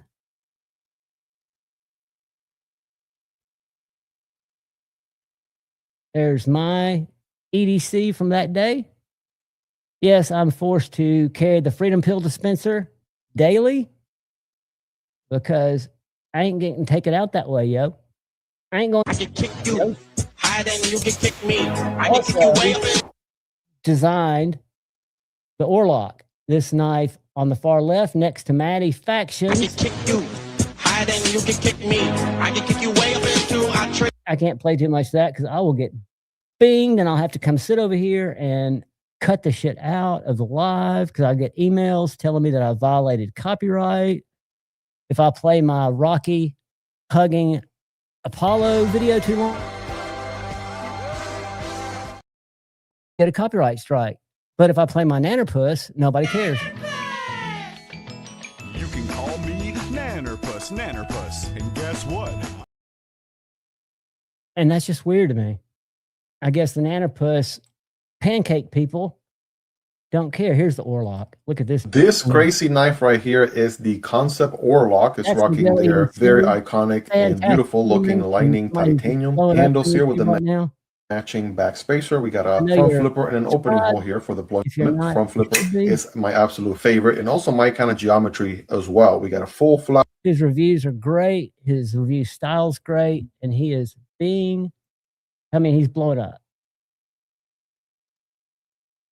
Little leather work there with Tactical Terry's logo. Yo. So yeah, we've got so many talented people in the community. I'm not one of them. I can't make shit. I can't really fix stuff. Although, and I've told this story before, and y'all don't care, I did replace carburetor on my lawnmower and made it work again. So there's that. What's up, brother? I'm gonna stop sharing because Kyle is here. What's up, man? Oh, dude, are you warm? Are you still freezing?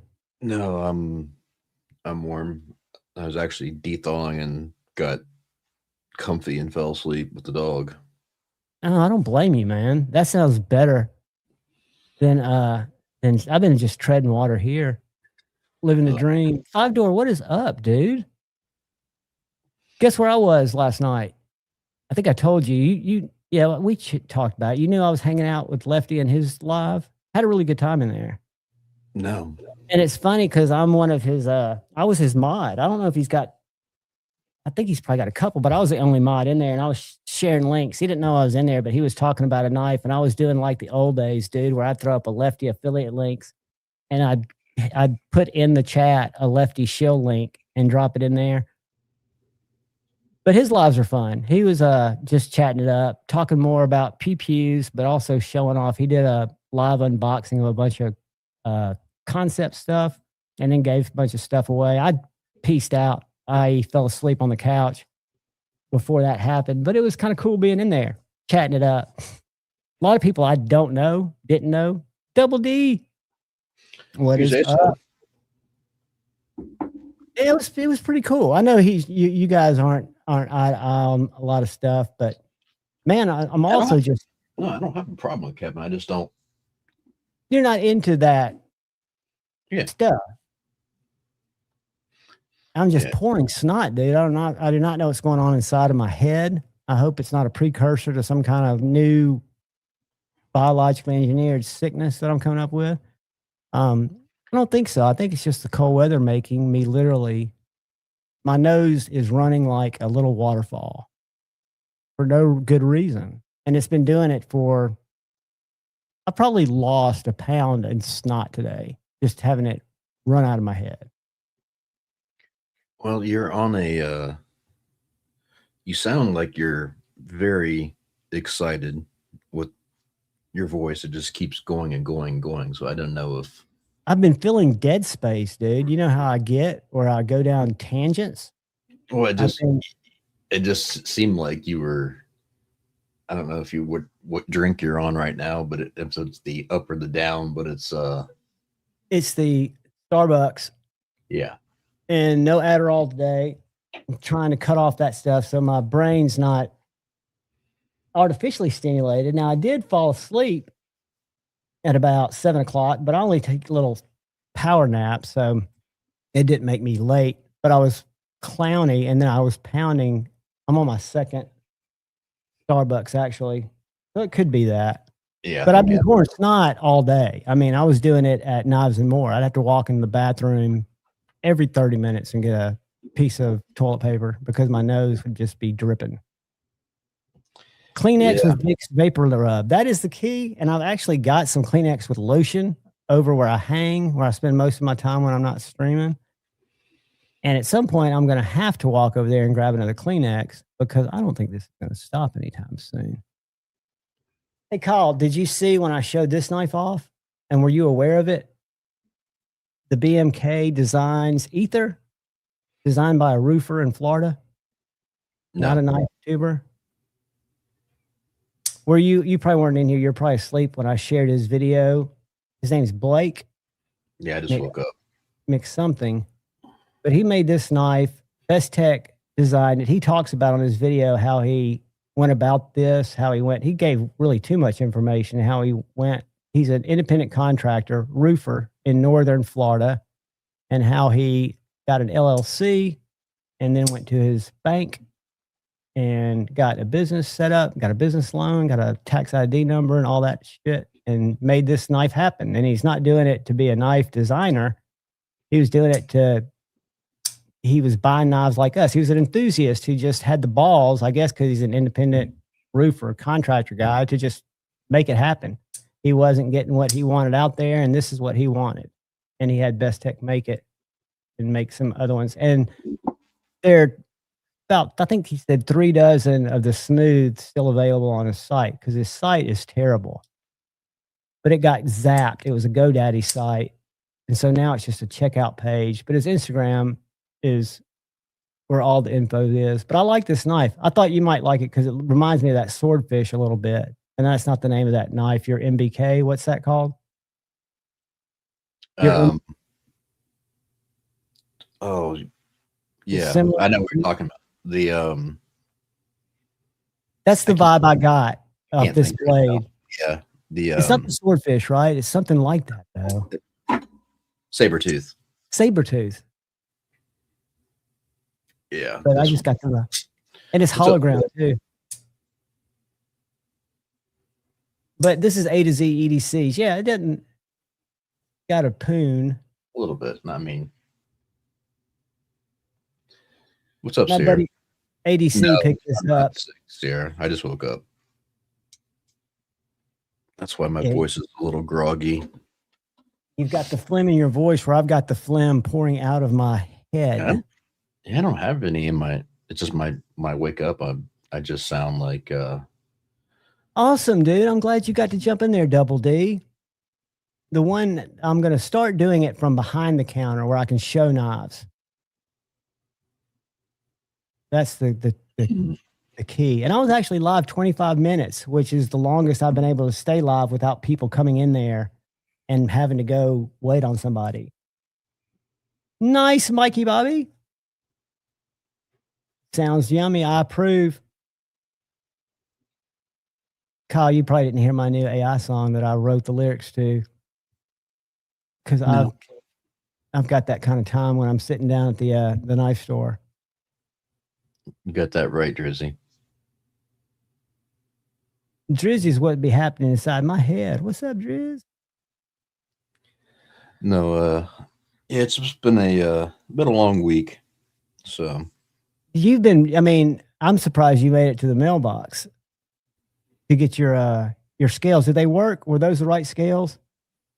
Say hi to Sire Shop. I went to college with this human being. She's an absolute wonderful person. She's just here. She starts to kind of like knives, but she's wonderful. I'm glad she stopped by. Dude, you're going like 1,000,000 miles an hour right now. I'm trying to read through the chat. I can only do one thing at a time.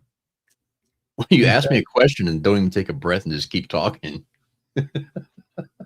I'm telling you, dude, I'm not normal. What did I ask you a question and answer it? I'm gonna stop talking now. I don't remember now. You're saying something if about the scales work, if the liners work. I haven't been able to use them. I told you I got to get some new bits because I can't get the pivot out of there right now. Oh yeah, that's right. Out of mine, that is. And so, they should work though. Yeah, because it was a regular G10. I know we talked last time. It was just a regular G10 Mannix. It just had different blade steel. Was why it was a nice center exclusive. So it should work. If yours had G10 scales, they should be perfect. Yeah, the scales should work without a problem. I just haven't been able to get mine apart to swap them over yet. What is it? Is Spyderco, remind me, is it bigger than a T10? Because I've stripped a pivot. No, it's a T10 on the pivot. But I only had one left and it was not in the best of shape. So it wasn't getting enough traction to grab it. So I went ahead and ordered a bunch of more bits yesterday. They should be here Monday. So it wasn't the pivot that you ruined. You just didn't go too far to ruin it. No, yeah, I didn't ruin the pivot. I just don't have good enough bits to grab onto it right now. So I ordered new bits. And you don't use Weha. Which ones do you use? I use Wera and Fellow. Fellow, that's the ones I was. FELO. See, I've still got so many Wehas because I buy them in the 20 packs off Amazon, the T8s and the T6s.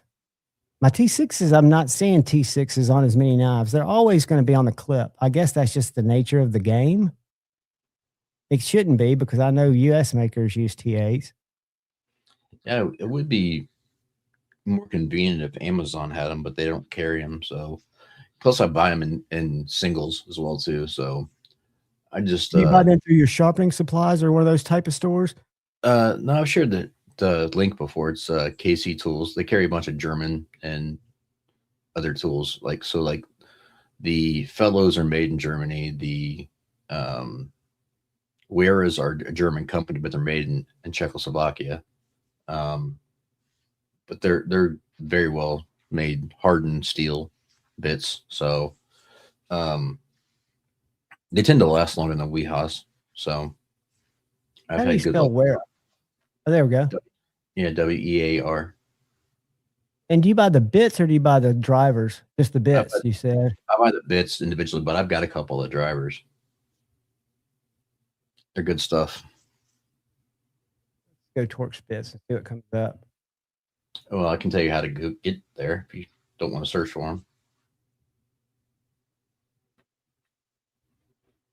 That's how you spell philo right there, right? F-E-L-O? Yes, sir. Share the link of the ones you get, because yours aren't colored like that, are they? No. If you go to the very top of the page, go to categories or whatever, the top left. I'm at the top. Hold on. Maybe I've blown this up. You're not the search area, but shop. Okay, right here. Got you. Go, all right. Go to bits.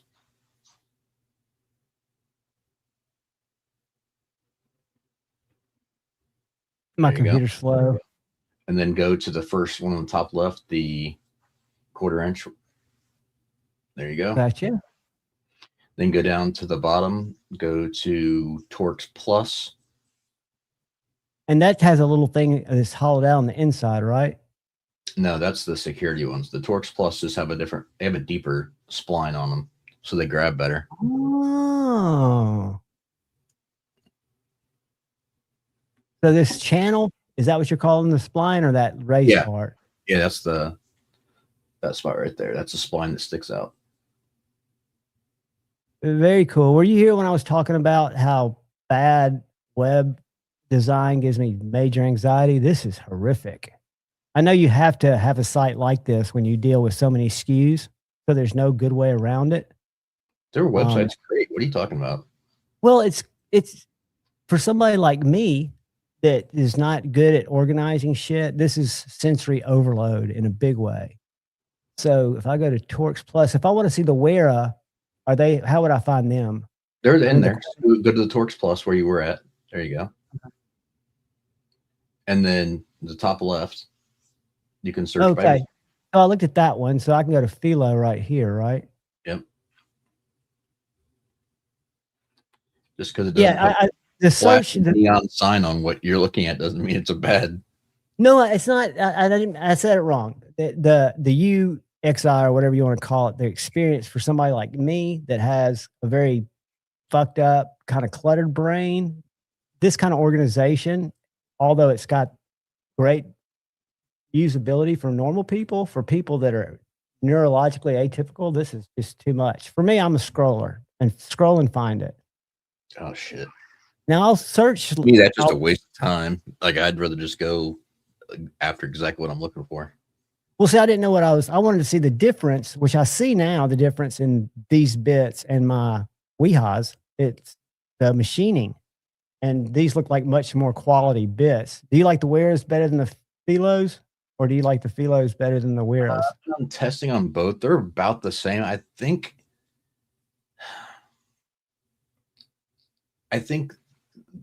for the very just plain basic bit, I think the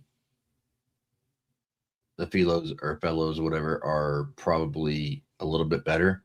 But the Weras make so many different types. Even in there, they make like the torsion versions. They make a lot of different types. And if you're looking for something specific, then I think they give you a better result. But they don't. The Philos, I mean, you can tell they're definitely radical different designs between the two bits. I didn't know bits could differ this much. When you look at the shank of the bit, they're both very. I know nobody gives a shit about Torx bits, but I've always been a Weehi guy, and Kyle's always used these, and he takes apart a lot more stuff than I do. So if there's a better way, I'm in. except their website is fucking prohibitive, but I am going to bookmark it. Let me grab a couple here. So I've got some of. It will make you big.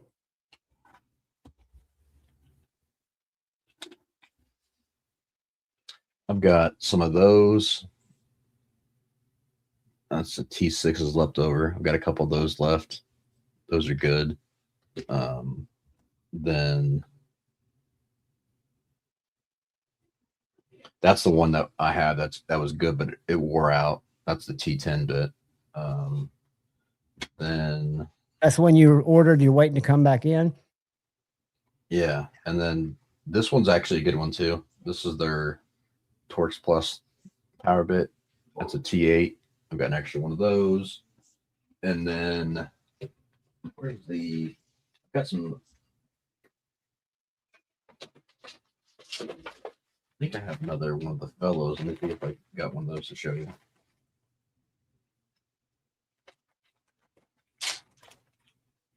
Bits are important, guys. I'm a big believer in get the best bit you can get. Make sure you push it in deeply and don't ever rush. And I almost made a big mistake on camera the other night when I replaced the axis spring. I had the first one fail. There's the Is fellow. that the Torch Plus? Yeah, that's the little fellow guy. Pull it down just a little bit because it wasn't focusing on it. It was just a blur. Grab one. Hang on 1 second.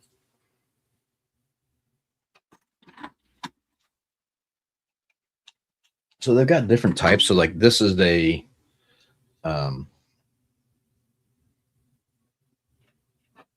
that's the longer shank version of one. Yeah, I've got some of those in Weehaws, and I don't like them as much because they're harder for me to control than the shorty. Then there's a little one. That little bit guy.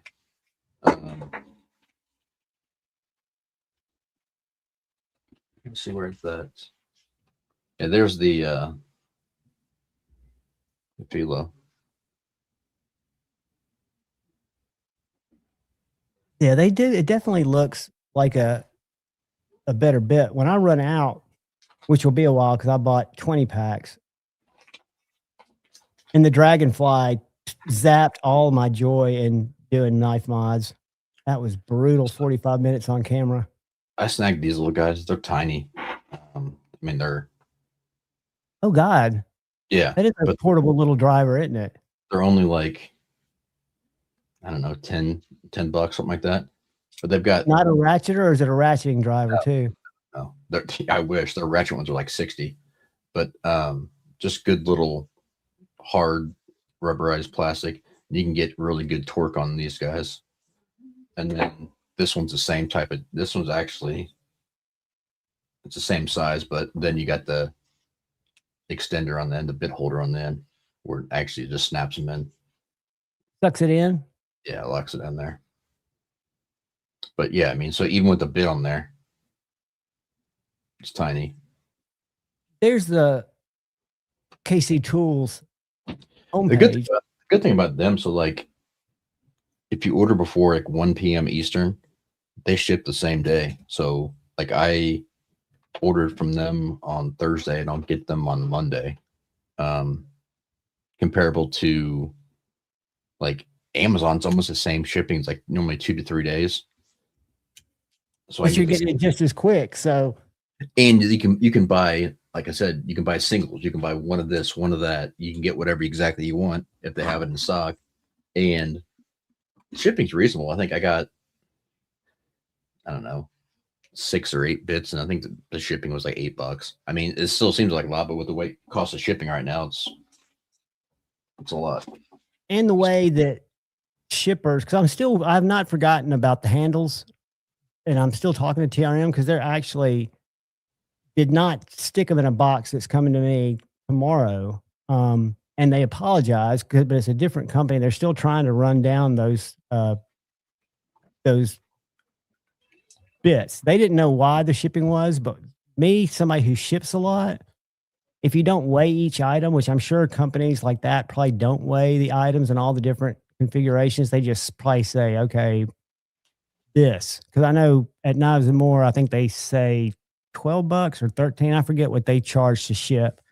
But to me, it's kind of high. I would weigh it because I know from shipping stuff out, it can range from $7 to $27, depending on what you're shipping on a knife and where. ProCut does take a mustard patina and strops like a dream. Ding, ding. There you go. Sweet. I've got Paul. I just saw your comment. I've not had a chance to sharpen. This is today got partial heat back, so I'm actually able to get into my office. So now that I can get in here and actually do some work, I'll finish your knife off, and then I'm going to get those shipped out. I got like another couple items going to Terry probably on Monday, so it'll be done then. And then I got a bunch of other stuff to start working on to catch up on, but I haven't been able to get in this office all week. Oh no, you've had to sit in front of it. I mean, what was the warmest it got where you are this week when you didn't have heat? Today was the first day it got above 16. And then it plummeted, right? Because I'm sure you're getting hammered by the cold that we're getting hammered with. Oh, this morning it was 9 below before the wind chill. Damn. Yeah. So having heat is a big thing when you live there. It was, I hated it when my heat went out December, and I had to wait for like, I don't know, a week for them to come out and get it fixed because they had to get a part. They came out and they had to order a part to come back out. But I sat in front of a little space heater under an electric blanket, and it was only like in the 20s. I can't imagine it being that cold and not having your house regulated. Yeah, that's got to be brutal, dude. It was not fun. And then, I mean, there was a kicker. Kind of knew it was coming, but the overall kick in the nuts was the fact that so they came out and look, and so the motor on the heat pump's going out, and then also the elements on the air handler are going out for the backup. Oh heat. hell, it's getting to be that time. So, and the air handler is so old that you can't really get elements for it anymore. So basically, it's just a completely brand new HVAC system. They need all of it, and then in order to do that, because of the way the codes are updated, we have to get a whole new breaker panel as well too. Damn, dude, that'll leave a freaking mark. Hey, Sharp Obsession. So, yeah, getting a whole new electrical panel box rewired for the entire house, and then putting in all new HVAC.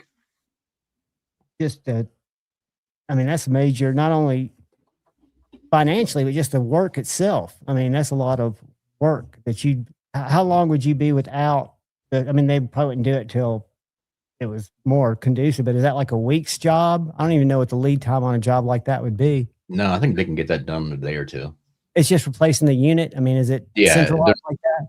They're not doing all new ducting or anything. It's just central units. The one part's outside, the heat pump's outside, and the air handler's inside. But it would be, it's a used car. Yeah. Oh God, dude, that's just crazy. I'm dealing with not a similar type stuff. My dad's got dementia, and he still lives in his house. And his house, one of the things that we didn't know he'd been dealing with, I dealt with it actually day before yesterday. He's got a pool. He's had it for he's been in that house for 35 years, maybe 40.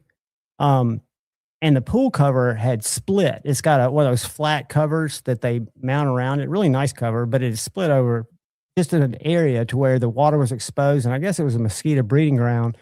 Somehow the city came out to my dad's house twice and talked to my dad. And I met with the lady, the health inspector, once we replaced the cover. The cover was $6 fucking grand, dude, for just a piece of plastic, I guess, or some kind of space plastic, I guess. But LSU wish, buddy.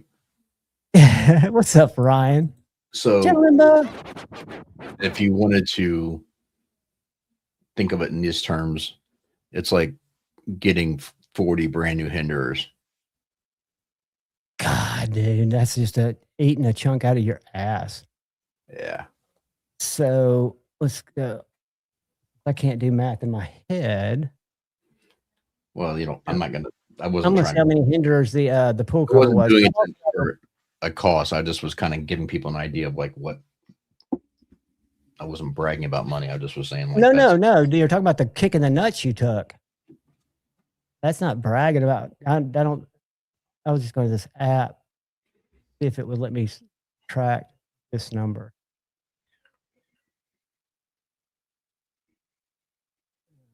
$425. That's right, Ryan. 11.7 hinderers. Eating a chunk out of your ass. That's a fact, Jack.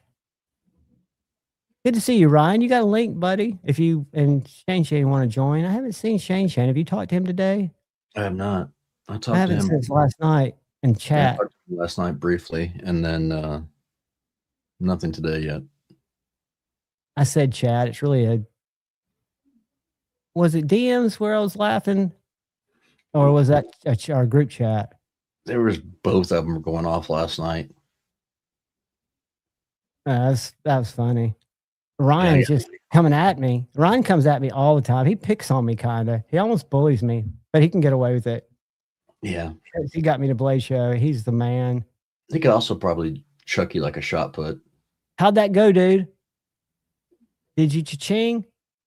It's usually okay. Dude, that was, and you just got finished with that. It even delayed your traveling this year. Yeah, so the question, when I found out that the health department had been by and, damn. Sorry, Ryan. And thought my dad was being dishonest, saying he'd get it replaced and just saying, fuck you. We got summoned to court by the city of Huntsville. So that's when we found out about it, my brother and I. And so I was charged with getting in touch with the pool company that my dad's used forever and go through the options because I was just going to fill the hole in, right? Because when we eventually get rid of that house, I don't think the pool's going to be something somebody wants on the lot. It would be better if it was just land. But that's like, if we're talking hinderers, yeah, I can't imagine the dirt is so much money. Well, it's and not I guess dirt. Getting the dirt there. It's the labor and transport. Yeah. But don't you just dump truck that shit into a hole? I know Dude. You got to spread it because I've done some of the spreading, but most of it's not labor, is it? It's amazing what they charge for that stuff, though. So like to get rid of a pool is actually almost as much as building the fucking pool. More 58 hinderers to fill it with dirt. Yeah, it's absolutely insane. Like we had a pool and tore it down, and it's less to put brand new guts in the pool, including a new liner. Oh yeah, than to fill it with dirt, which to me is crazy. And if it was concrete, I'd say make it a skate bowl. I'll skate that bitch. Ryan, you'll get one day. Ryan, how many drops have you not gotten one?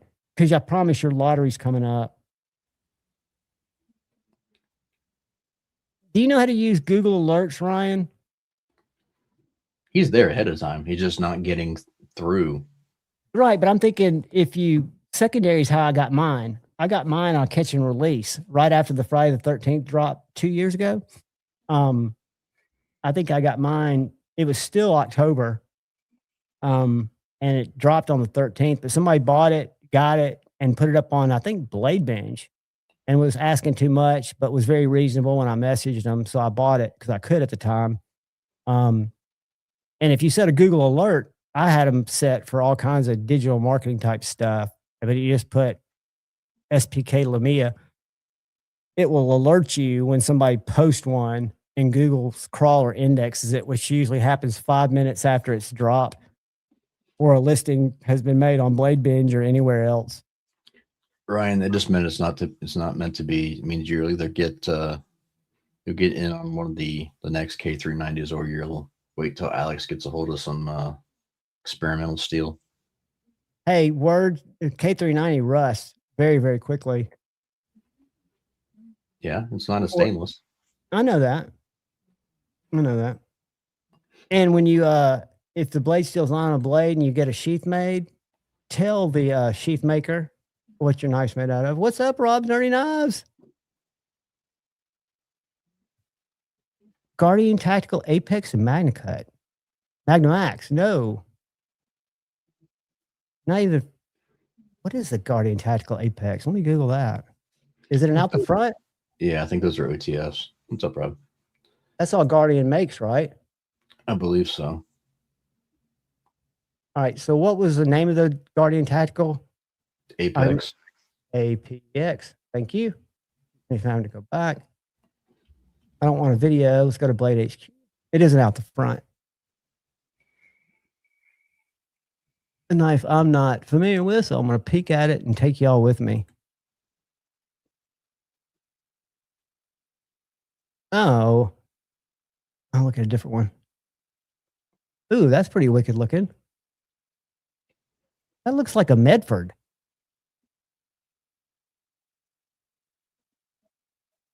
That's pretty badass. So, Magnamax. Yeah, I'm not an OTF guy.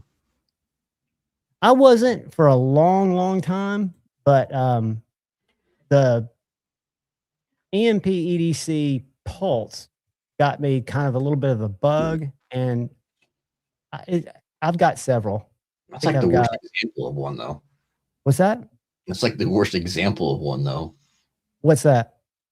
That EMP OTF. You know what? I'll be honest with you. It's the action of it's not as good as my Zero Blade play, but it's better than the Axial Shift, better than any Microtech I have felt before my Gen 4 in terms of deploying it and pulling it back in. The button's silky. Best Tech killed it on that knife. I just meant if I'm going to buy an OTF, it is going to be. It's going to look like a dagger. No, it's going to be USA made OTF. Plus, I don't want to have a blade hole in the blade. I think that's silly. The depression, yeah. I'll give you that. That's I fair. know why they did it for, appearance or similarities across the board, but it just it's design language. Yeah, it just doesn't look right to me. So, I mean, honestly, if I was going to get awesome, congratulations, buddy. Pound for pound for the dollar amount, the best OTF on the market, hands down, is the live wire. I agree. I will give you that. The Kershaw live wire is an amazing OTF in MagnaCut. Yeah, I mean the Guardians are good from what I've never held a Guardian. Me neither. I've never held one either. I've heard great things, but I've held several live wires. I've held an absolute ton of Microtechs. I've sharpened a ton of Microtech OTFs, daggers and regulars, hellhounds, everything, and I still would pick the live wire over any Microtech. Is their MagnaCut pretty good? I assume you've sharpened several live wires. Yeah, it's decent. It's not like the best of this, but it's pretty good for production. How would you rate it with the M390 MK or whatever that shit's called? It's better than that. Oh, really? Oh, yeah. I would take their MagnaCut over the M390 MK all day long. I was surprised when I was looking at, I forget where, I saw the new Iridium USA made Kershaw. That thing's $239. Yeah. Well, I mean, honestly, at that point, they're taking over for ZT because they're making better knives than the ZT knives was putting out for years. ZT hasn't put out a good new knife in probably 6 to 8 years. And we were having that conversation today. Tate was showing me some old ZTs and what ZT was known for and why the community kind of turned against them. And I said, well, it's worse than that, because if you've handled any of their new thinner MagnaCut frame locks, they're all fucking flawed to where I can't get one to open, and I know how to operate a knife. They're so sensitive. The thin ones are so sensitive, you can't even put your finger on the clip and get the flipper tab to open it. It's just locked up to me. Yeah, I have to hold it with two hands.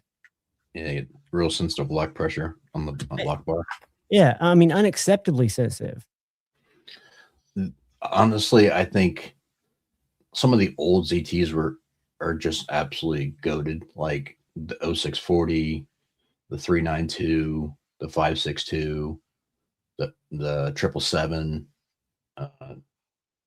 then was it 909?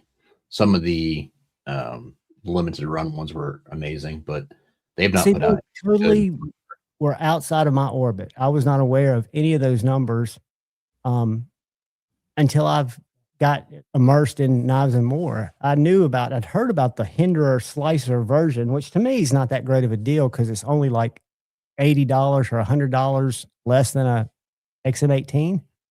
It's not like night and day. They're right around 3. Yeah. No, I think it's 350. Well, the one I've got's got carbon fiber, so it's probably a little more. You can probably get one. MSRP. I think they started like at 250 to 260, and I think they went up to like 3. But and I'm not talking MSRP. I'm talking like street price. But yeah, it's a great knife for the person who wasn't going to spend $400 on a knife, though. I mean it. Absolutely, I agree. It feels what the only thing I don't like about it is the thumb studs. Why'd they make them so short, where you can't use them? With their stops, I guess. It's really just a flipper only knife compared to an XM18. Rob, it looks like maybe just from the increased or thicker jimping and maybe some of the touch points on it might have a little bit more texture. It looked like it had some decent texture. It's numbered. I could tell that it had a number right here. Oh, that's a patent number. I thought it was. Yeah, it looks pretty meaty. Yeah, pretty grippy on the forefront there. And it is numbered. There's 0052 on that side. I mean, it does. I'm not gonna sit there and say it doesn't look good. It looks good. They're not my thing. Which is it's okay. Well, out the fronts in general aren't your thing. Yeah, that's what I'm saying. Yeah, out the fronts aren't my thing in general, but I dig that. The blade on that one looks as good as any I've seen. The clip on that looks good too. Yeah, the clip looks really nice on that. Why is it not letting me? I guess because I'm zoomed in, it won't let me see the bottom. Well, you get the picture, or there. That'll scroll up a little bit. Yeah, it only scrolls behind. It's not letting me scroll the picture, even when I click in the picture. Gotcha. Yeah, that looks good though. Let's go back and look at it like this. I just don't understand the price points that what people they're asking for some of those Microtechs. It's absolutely insane. Yeah, that's Marfione, right? I mean, no, I'm talking about just even his, not the customs. I'm talking his regular line. Some of those. No, I'm talking about him as a person. Is why they're. I don't think the value for the dollar. I agree with you, and they do that based on blade style, and some of the models are crazy, like 500. Oh yeah, I was gonna say some of those was the Hellhounds. Yeah, the Hellhounds are to me the best looking blade they make. I agree. But some of the other like Scarabs and the Hares and some of those other ones are 5 to 7. Ciphers are crazy priced. Well, even his new Select series or whatever that they're not doing much difference to is $550 now for an MSI. It's like, what the hell are you talking about? Yeah, I mean, there's. I know everything's kind of going up, but for him, because Benchmays have gone up too. Spyderco's for that matter. I saw that the Chaparral's in 121. Did you know that? The Rex 121.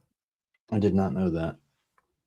I was scrolling Blade HQ. I think I saw it there. Shane and I had a good conversation the other night after Gary was on. Some good points, some agreements, some disagreements, but it was a very good conversation. I thought, and I don't know what the chat thought, but I thought that was probably he and your dialogue back and forth. I thought was great because I didn't understand it. I felt like I was getting a lesson, but he seemed to kind of not. He seemed to know what he was talking about from what I could tell. Yeah, I'm not saying he's very. No, I wasn't implying that you were, but I just hope that the the chat thought it was pretty cool because I thought he was very transparent. Because when I first talked to him on the phone, that I thought it was cool that he was working with Magnamax and what he thought about it. And he goes, well, it's not even ready for prime time yet because it hadn't been, what do you call it? They weren't the same, right? Yeah, that has been a final release. It's still in beta. Yeah, yeah. So he just seems very transparent about what he does and why he does it. And keep in mind, he's a preacher. Not that that gives him a extra credibility. It shouldn't. I mean, I don't know why I even said that, but I did. So I got to live with it. But anyhow, I thought it was a great, great chat, and I'm glad he joined us. He's very just kind of straight. You know how when you text with people, he just doesn't seem like a necessarily warm fuzzy. Not that he has to be. Right. He doesn't seem like a jerk. Just very direct. Yeah, maybe kind of like an engineer brain kind of. But he was very grateful that, and I think he's, seemed like a really cool guy. I'm trying to get Knives and More to carry his knives. Hell no, Sierra.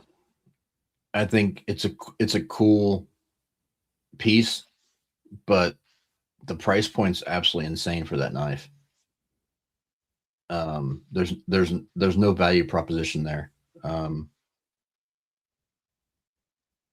At that price. No, I mean, if it was 350 to 375, sure, I think it'd be okay. But that'd be in the top. You get away with 4 since you can sell the regular one at 3. I think titanium, you could give $100. I don't think you should sell the regular one. Doesn't go for 3. The MSI 305. No, the regular one's you're right. I don't have that one. That plastic one is like 210? 190. Oh, is it under 2? Okay. Yeah, it's under. Todd Carr, what's up, brother? What's up, Toddy? Yeah, you can get him sub 180 to 200 all day long. I was thinking about the Stitch. I'm sorry. I was thinking about a different knife. Even with Ty, if you took it to 350, I think it's fine. Me neither, Kathleen. And you're a great sounding board for how that came across. Rob, I'm not saying that people. Yeah, I agree. If people like it and they have the money and they want to buy it. That's fine. I'm just saying for a value proposition, I don't see it as a great buy. Similar to the Benchmade Narrows, which we have one that's like 4 years old sitting at Knives and More, a mini. It sits there. It's a price tag value. Yeah, great, cool knife, but and for people who can afford it, buy it. I agree. But it's just the market doesn't seem to think it's bang for bucks there. Yeah, for what you're getting, the value isn't there. I love the idea of that mini MSI, and I think would be an absolute killer knife if they just brought it out in, say, aluminum and sold it for 280 to 300. I think you would sell way more of those than you would at that frag tie at 500. Keep talking. I gotta grab Kleenex. Yeah. And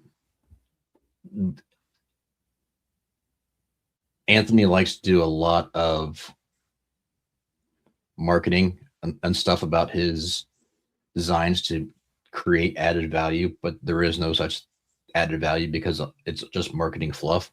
Like the MK marketing fluff, the Vapor costing a whole bunch more to do, marketing fluff, the ability to make it look great on paper is what he succeeds at. And that's what across the board on all his knives. It has nothing to do with just a specific model. He's very good at making something appear to be higher value than what it actually is, in my opinion. I don't, from a manufacturing process, there's not anything special about what he's doing to make it that much more expensive, if that makes sense. Yeah, 100%, Rob. Like, everyone has their own taste. Some people love caviar and some people love pizza. It's whatever you like. I totally get that. One is not necessarily better than the other, but if someone loves caviar but they just don't like the price point, they can find something that they like better, then so be it. You know, I think that's the great thing about what we have. There's different levels to things. You can get what you love that fits in your comfort zone. I still don't know if you were asleep when I went to DLT and was talking about the 3 1/4 Hinders they've got there, 3.25s, which I thought the Jurassic was. I wonder if the world needs a 3 1/4 inch Hinder, or if Rick just saw an opportunity there. That's 3 inch. Yeah, I think honestly, this is a little small. I think the move he might be making is going 3 1/4 and 3.75, and have these phased out. Yeah, because the 3 is too small.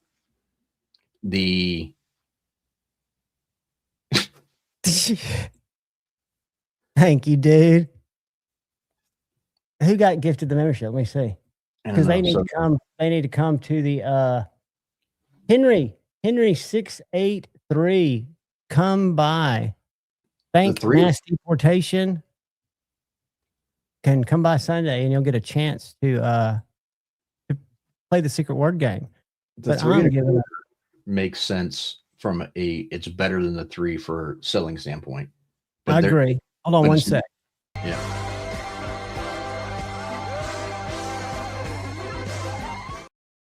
I figured if I kept talking, you would not do that. Brother. No, I wasn't going to leave Mass Deportation as fuck gift out there just hanging.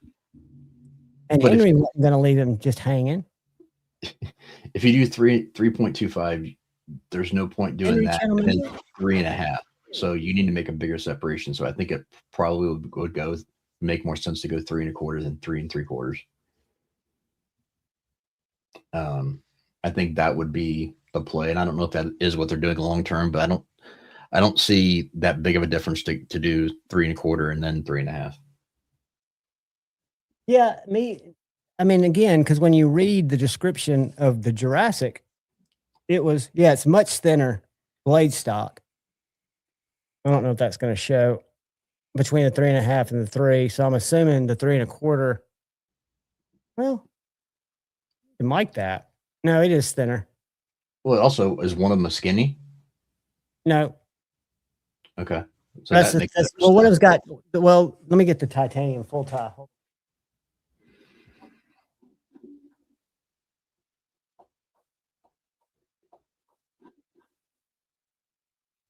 So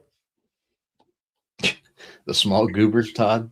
I had to put my hand behind it, but it's a good bit thinner.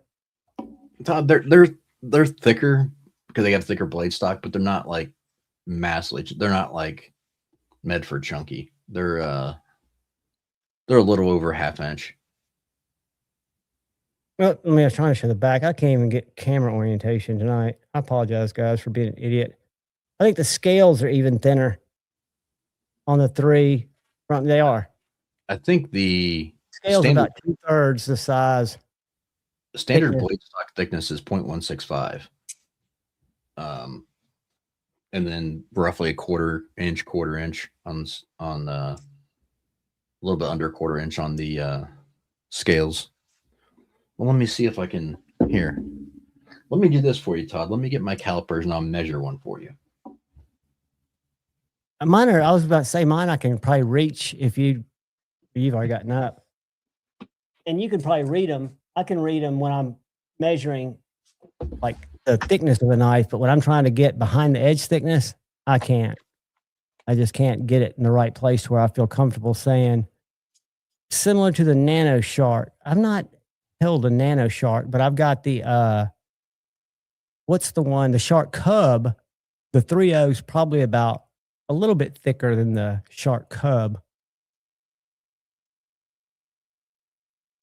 All right, Todd, this is the Eclipse with full tie or full carbon slash, or not carbon, copper scales.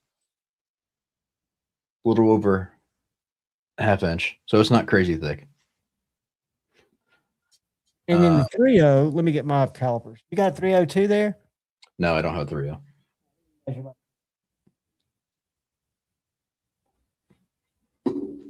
and tie.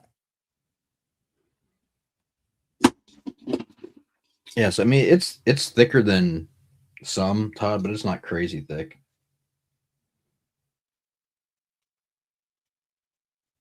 .418 is what I got on that smooth tie 3.0. What? 0.4165. 0.41 instead of 0.5, it's 0.41. That seems way too thin. I believe you. I'm just saying that seems way too thin. That's what it is, brother. And I can read that kind of thickness, because when I close it up, it's 0. So I've got it calibrated right. And the blade stock is 0.1395 versus 0.165 standard. what did I call it? It's the 3.0 is 0.1390, and the 3.5 is 0.1655. Todd, do you want metric? It's basically right around 4 mil, but it's 0.162. Todd's north of the border. Let me change my reading. He does both. That's why I gave him the option for both. Do you think metric's a more perfect system? I think it's not more perfect because we don't use it, but I think if you're getting super, super accurate, it is more accurate.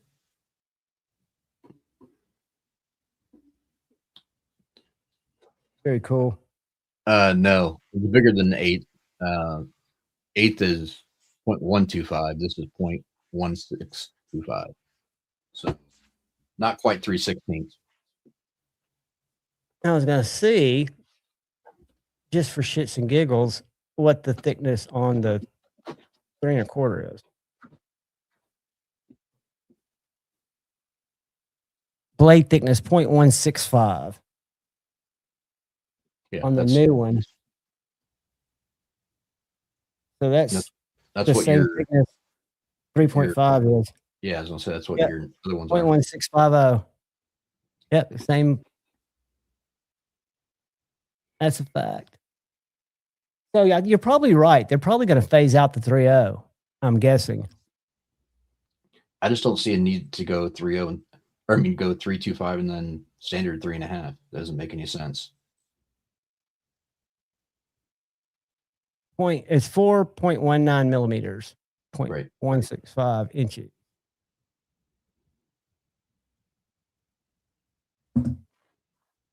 Yeah,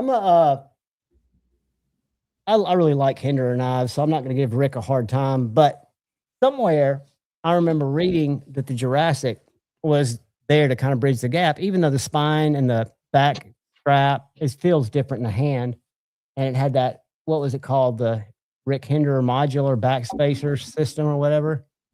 That Todd, he was went over talking like a lead balloon. The 3.0 is that thin because that's the same thickness of the skinny models, but the standard models are the 0.165. Ah. That's what I was trying to get through earlier. The regular models are 0.165, and then they have the skinny ones that are a little bit bigger than 1/8 of an inch.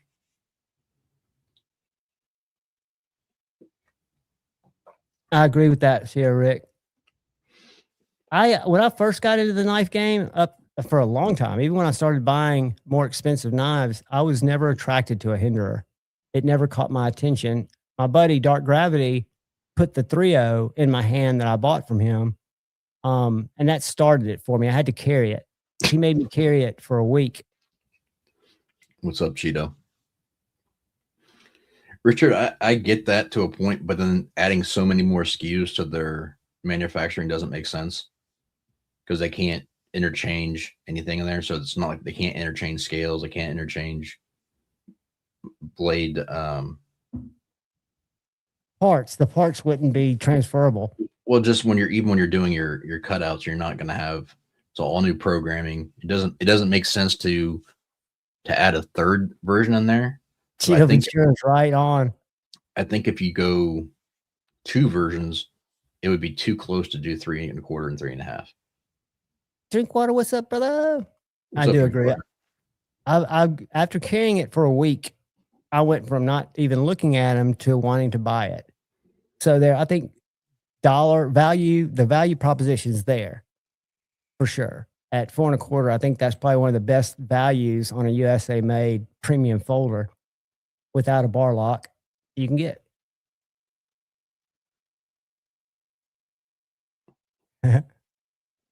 Still in the market for an Evo, going to bed, peace. Poor Ryan. Oh, poor Ryan. Cheeto, I don't think it's a pointless if they're phasing out the 3 and going to make the 3 1/2 bigger. If they're just adding it to add it, then yeah, I think it's pointless. And or was he as a businessman reacting to slow sales and trying to get some hype? Because this knife bridges the gap. If you look at them, even though it's thicker. I don't care for the Jurassic. I love it. Now, what I don't like about it, the reason it keeps me from carrying it, it's got late lockup. This one, the one I've got that I bought on the secondary from my buddy A to Z, it does not, it has to get past. See right there? You can fix that. How? Add a detent track. Yeah, that means I'm cutting metal. You know who you're talking to? You're talking to, I changed a muffler on my lawnmower and bragged about it, guy. You can do it. I said you can have it done to make better. Like you definitely can cut in a ramp in there to make that go away and feel more like my XM18. Yeah. I like the knife though. I mean, for me, for my hand size, 3 1/2 inches, I can't use that choil. I don't think it's designed to be used. I want a full track. I like the full track too. I'm not gonna. My half track, I will say, is I'm not gonna. Yeah, if I had to do over again, yeah, it's too small. But I went ahead and it also looked disproportional in the Warncliffe. The half track with the spear point blade or whatever they call it on that version looks I like that so much better. Yeah. Yeah, but this is when you hold this in your hand, even though it's small, I think you can see you can feel why that's angled that way. Right. But I agree that the drop point or whatever that other blade design looks a lot better. Were you here when I don't think you were. Check this out, dude. Show you something real quick. Have you ever seen, I think it's the Hinder of Freeman? I'm saying that wrong. So give me 1 second. The fire tack? No, I hate the fire tack, but I know what you're talking about. This is the flash point. Oh, the fixed blade? Yeah. A little guy, man. It's 6.6 inches. Magna Cut, 275. And they've got a shit ton of them in all different scale colors. Battle Blacks, 275 too. Look at that. I think that's a good looking little knife. Sheep's foot. That's what I've heard, Jeffrey. I've not tried it, but I've heard good things about it. I think 275 is a great price too. I want a full tie, full track. Did USA made blades? They sell out of them? Well, they had the one I wanted. They had the two-tone black one that was absolutely stunning. Oh, you had to buy two though, right? Yeah, it was only in the combo package, unfortunately, and that was just out of price point range. And they sold through those. They don't stay in stock at all, do they? When they drop. Well, they only did a limited run of that that combo pack. So yeah, once it was sold, it was sold. That was an exclusive for them. Let's see what they got here. Yeah, half track. Yeah, they carry a lot of half tracks, but the full tracks aren't necessarily put out there very often.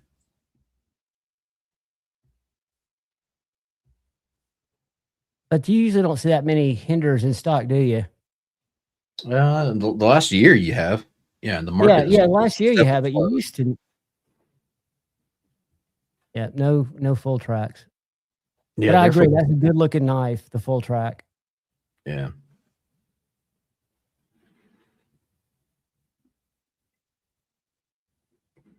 It's a good bruiser. I mean, it's not technically a bruiser, but it's up there. I mean, it's good size and it's pretty thick. You can do some work with it, but it's not like a sawtooth bruiser. But it's a beefier knife.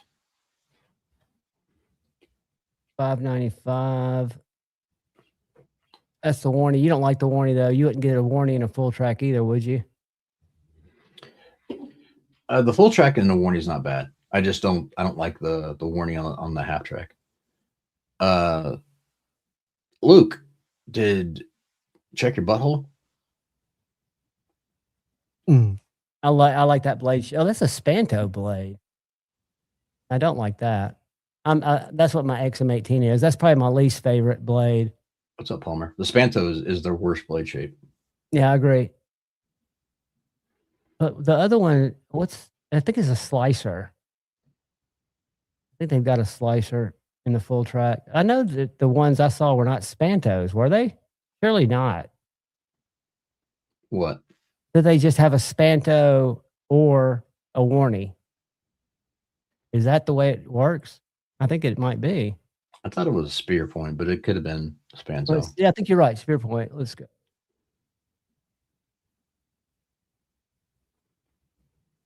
I'm gonna do this. I'm gonna go back. Yeah, correct. And Jeffrey, I agree. I like their Tantos are good looking.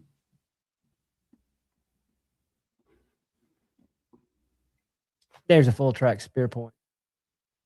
Yeah, that's fine. I mean, I like that, and I also like the warranty. Either one would be cool. Yeah, I think that's the best looking one right there, in my opinion, in my humble opinion. You know, honestly, I probably would go with that if I had my druthers. I'd probably pick up the Spear Point over the warranty because I already have the warranty and the XM24. And you'd pass on the Spanto, wouldn't you? Yeah. Yeah. Oh, I think when I got up to go get a Kleenex, I think I've diagnosed my runny nose. You know, I was supposed to have my landlord people come by and do an inspection tomorrow, but the weather got too cold, so they put it off till next week. So I've been cleaning, and when I got up, I noticed I've got 2 cats asleep on my fucking couch, and I've been sweeping and vacuuming, and I bet you I've got just a amazing collection of cat dander in my head right now. Probably. You know, I'm not a medical doctor. I cannot give you medical information, but this is what works for me. If you start to feel something like that come on or cold like that come on, pound some vitamin C, some zinc, and get those little Zicam things that you swab your nose with. That shit goes away in 24 hours. It's something worth trying, dude. I might definitely try that. So the Zicam's got zinc in it, doesn't it? You get the zinc and the vitamin C and the Zicam, you triple shot it. Yep. Shit goes away quick. See, I would almost just buy now that I think I've diagnosed it, because I don't think it's a cold, I would almost buy like Sudafed. Well, that stuff, what I'm talking about, that stuff works for colds, it works for allergies, it works for like anything that it knocks out before it gets bad. You got to hit it before it starts coming on. Gotcha. So if I'm at full running mode, you want to just go with the stop the running. Well, I mean, you get to the point where you're getting where you're at. You're still in the beginning stages. You can knock that out. Okay. Well, see, even if it's allergies, I've had it work with that too. I've had it work with that too. I'm gonna, even though you're not a doctor, because Richard agrees, I'm gonna take your advice. Yeah, I'm not I can't give medical information but that's also. Well, Todd, I've lived with the cats forever, you know, and I've gotten used to it. I've never had an issue, but I've stirred up so much shit in the last 48 hours. I'm sure I breathed in a lot more than my recommended daily allowance of what my body had built immunity to. Well, I think there's a difference too, because like I'm not technically allergic to anything, but you can get sinus issues just from whether it be certain pollen or something materials in your nose. Yeah. If you're cleaning something that, the shed out and it's got a bunch of dust, and it can also just create problems in your sinus cavities without being allergic to something. But yeah, you definitely can develop them over time. But I can't see, Richard. I can't do that, man. I go night on Benadryl. Yeah, that shit knocks me out for a day and a half. That's what I'm thinking, Elite Lurker. I'm thinking it's just from the dust, irritants. But it sucks, man. I would rather be congested, and I hate being congested, than have it just a constant drip. Maybe if I didn't have a facial hair, it wouldn't be as much of a problem. I think it would suck still. Peel a yellow onion, put it on the soles of your feet. And Kyle is responsible for that. Huh? More like hay fever? Where? Just leave the cats outside. They do. They come and go as they please. And if you've ever lived with cats, which people either like cats or they are violently opposed to cats. And I can understand it. But yeah, these cats are in and out. But when it gets cold as shit, they are inside cats. But if there was a female cat out there, because Puck is still with his nuts, he would chase the cold. Like chasing the wind, baby.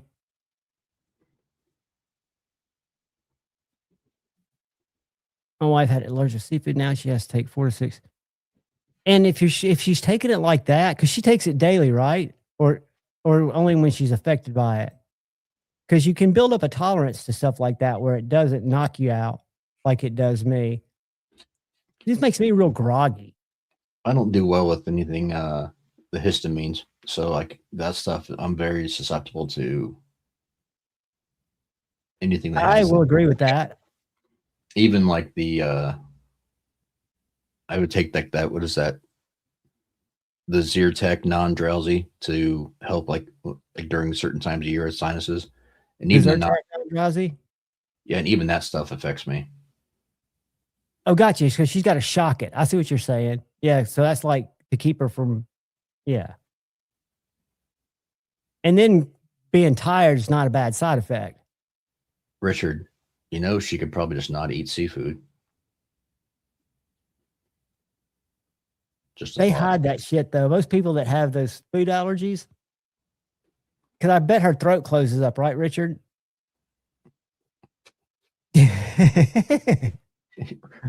Richard wouldn't know that far. That's funny. Who was it in Lefty's? Elite Turd Burglar. I think Elite Turd Burglar, and he had a number after him, and Elite Lurker are the same person. I could be wrong. That's just my hypothesis. I think they're different people, honestly. Oh, really? Yeah. Very well could be. See, if it was the kind that you have to use every day, what's that, Zyrtec? I can feel you, but the only thing I use nose spray for, like you shouldn't, is when I'm congested, and I use Vicks. No, it's the severe congestion in the green bottle. It's I forget who the maker is, but I use that shit when I'm congested. But I'm just hard on like waterfalls. Yeah, I don't take. I'm kind of kidding you, buddy, but I just thought it was funny. I think the Elite Turd Burglar was somebody that made that that username specifically to be in Lefty's live. Tell you what was funny about that, dude, is Lefty and Ben fucking reared up against each other. Ben Belkin about Lefty asked the question, and he thinks that he hates bar locks, but he's the one that started the question: do bar locks have a valid place on a premium folding knife? Oh, so that's why you asked us that shit last night. It wasn't of your own volition. You just decided if you go back and look at it, I said I was in Lefty's chat tonight, and this came up, and I found it interesting. What are your guys' thoughts? That's where that came from, Goob. I wasn't hiding that as an original question that I just came up with at midnight. Well, I'm not capable of such pontification. We figured that the question just came from you wanting to stir shit in the chat. No. I thought it was interesting because what happened is Ben was like, yeah, kind of like, and I forget, Ben really had more logic on his side, but Lefty came back and said, all right, Ben, and called, it was fucking, you go back and watch it. We ought to find that little, I'm going to find it. I don't care. I know exactly where it is. it's good. Because if you know how much ball washing usually goes on between those two. Ben doesn't give a shit as long as it can make him money. I think Ben, I don't get the same read because Ben, before he had Jack Wolf, was traveling up to that GEC meetup every year, buying all the GECs that were released, spending, crazy money on knives. And yeah, I think he makes probably a really good margin. Where's his lives? Right here. I don't want to watch it, Javon. I'm not going to have you watch it. I'm going to go right to it because I know where it was. It was towards the end because before I fell asleep. I mean, I don't want to watch it at all. I'm not going to make you watch it. I'm doing it for the chat, Goop. I'm not doing it for you. I'm going to make you sit through it, but you can just bail, peace out on me, leave me hanging like you would so eloquently. What do they call that? An Irish goodbye? Yeah. Oh, so why is it? I could just mute you and boot you off the stream. You could do that too. Yeah, I'm not going to share it because I can't find it. It's too long of a live. It's all right. But it was pretty funny because one thing I'll give Lefty, and he doesn't ride the fence. He will he'll have an opinion and stick with it. He doesn't care if it pisses off half the people. That's right. Oh, thank you, Todd. Yeah, but there was a back and forth, Todd, where he said, "Okay, Ben, I'll give you that," but in that same frame, and then Lefty threw something back at him, and Ben says, "Well, I'll give you that," but I thought it was kind of funny because usually there's just so much ball washing. Didn't he also say that they were not going to make normal locking knives? They were only going to do slip joints, and then they came out with the other ones. That's correct. That is correct. That's Fact Jet. And that was in Blade Show 2022, I believe, is when he came out with the gun stock. Was it called the gun stock? Gunslinger. I think it was 3. Yeah, I think you might be right. Because it's whenever I had decided that I was going to buy it's not my first slip joint, but I was going to buy a Jack Wolf. And I walked over to his booth. He's like, "I finally got a locking knife." I was like, "Dude, I don't want to hear that shit. I finally talked myself into a slip joint." And we had kind of a laugh over that. But I will give him this.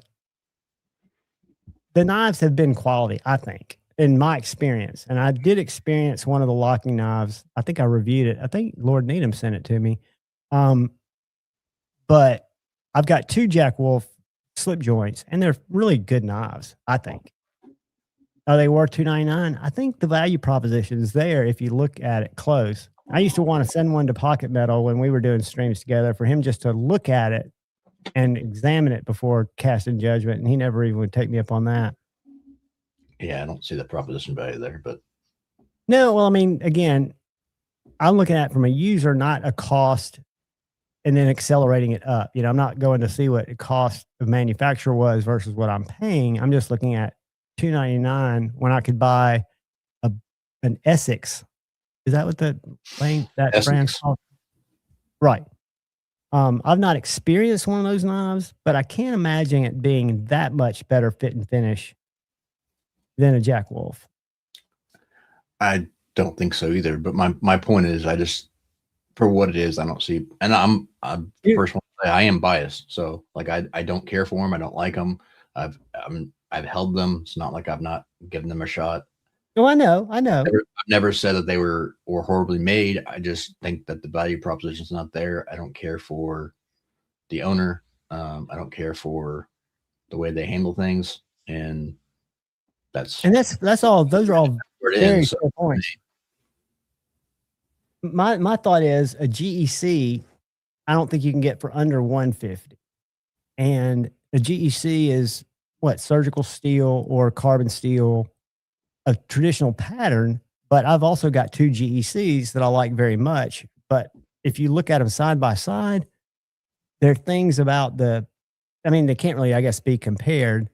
But as a cutting tool, as a usable tool, I think the Jack Wolf kills my GECs. If you give me, if money was no object and said I had to have a slip joint, and my hatred for 1095, I would still take a GEC. Yeah, and I can understand that because again, you don't see the value proposition, but there's also personal and biases are fine in this case, but there's personal reasons. I also think if you're getting it from the purpose of wanting to use it, I'm not using a slip joint as I don't need S90 to be a completely all in cutting machine. Secondly, I would much rather have the traditional version I of totally something agree with that. than getting a Modern. remodernized. I mean, it's basically the same design. You're not inventing anything and just having China make it. I would much rather have the craftsmanship, whether it's perfect or not, doesn't matter. You're having the American workers in the same factory who's done this stuff for years make it. I give that value proposition 100% made in the USA. I totally was not shrinking from that perspective when I talk about the quality. But yeah, I think the American worker is, I should cue the Budweiser commercial right now. Have y'all seen the new Budweiser commercial in the chat? That's my point. Even if it's not apples to apples, I would still rather support That's GEC. a fact. Because here's the thing too, if I'm going to get a slip joint, which I don't own, I would much rather have a rustic, traditional looking slip joint than I would a modernized one. Let me tell you what I've come with to the exception of one, the American Blade Works in the tie looks very cool, but I still would rather have a more traditional looking version. I used to, because I only ordered them on Amazon. My side busters were always shitty, but this is a case that I bought at Knives and More, and this is an American slip joint. I didn't realize Zippo owns case, not the other way around. But it's a good knife for what it is. This is a mini trapper, I think, single blade Warncliffe. But yeah, I've got GECs, and this is on point with the GEC knife. This particular one is. I know there's shitty cases out there too. I'm not kidding myself, but this was like $99. Made in America. Good knife. Paul, unfortunately, not as much slip joints because I've got a crush right now on the case Cheetah Cub, but it's a lock back, but it's traditional. So I'm kind of having a little bit of a fart back into right now I'm getting ready to trade a Keltec and a TKL for a GEC single blade Warney. So Richard, I get it. I was not a fan of slip joints, wouldn't even own one, to where I went on a little spurt because I'm an addict and that's how my brain works, to where I got totally off of them. I detoxed successfully from slip joints. And then after working around them, I've kind of relapsed a little bit. And I don't know why, because I don't cut much with this. I carry it in my left pocket and I don't know why. And I play with it. I like to open and close it. Dawson, I was super close to pulling the trigger on that. I'm glad I didn't, honestly, though. But I was real close to pulling the trigger on that, just to have one as something different. What's that? The ABW one they just dropped. But I don't have a need for it. I'm not gonna. It's not gonna be a daily carry. I'm not gonna.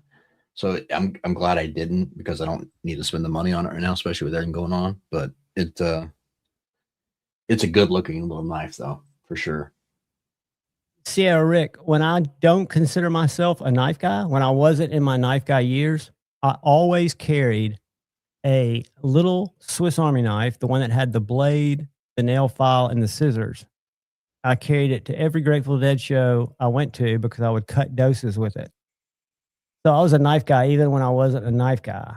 I'm talking about cutting blotter paper in half. Cheeto, I don't have a duck, but yes, I don't have a need for a duck either. But if I could afford one, I would own one. Is that a knife? That's a knife, right? Yeah.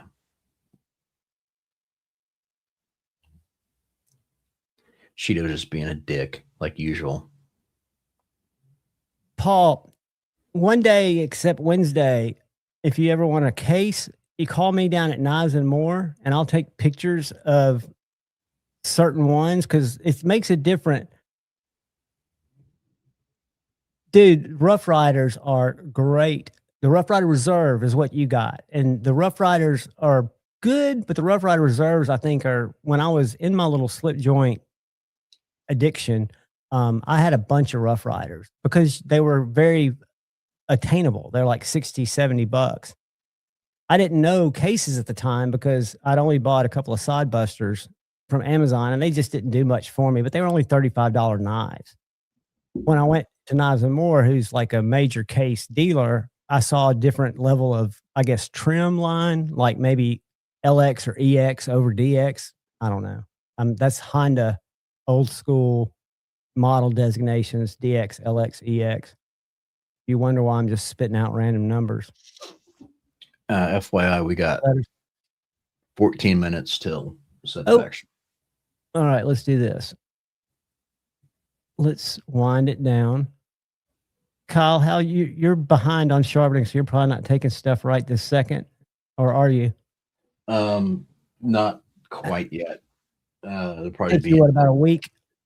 Yeah, I got about a week to catch up.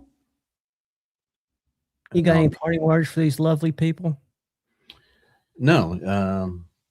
I appreciate you guys being here. Thanks for hanging out, and hopefully everyone's staying safe out there with the weather. I'm glad you're warm, dude. That means a lot. I was worried about you up there. I know that sucks just because I know how much of a pussy I was when it was only 20 degrees. Yeah, it's reasonable now. I can deal with it for the time being until we get figured out what we're gonna do as far as the new system. But that's what I'm gonna name. I'm gonna name the stream that. I love that. Don't be a dick, people. Don't be a dick. Don't be a Cheeto is what you should name it. Don't be a Cheeto. Yeah, they are available at DLT. That's the fact, Jack. Yeah, that's where I saw them at Sierra. I was gonna snag one, but it's not the right time. So maybe one day. I don't know. We'll see. Well, guys, I appreciate y'all hanging. Channel members, Sunday, I'll put up a live 4 o'clock on Sunday. We'll get together. And we got a new channel member tonight who will drop in, and you don't have to be present to win the secret word game. You just have to drop in and drop the word. But guys, I appreciate you all. I'll see you at said faction. It'll probably take me 45 minutes to get my nose to stop running because I'm going to blow the shit out of it. But look out for the guy or gal to your left. Look out for the guy or gal to your right. Look out for each other. Go forward with love in your heart.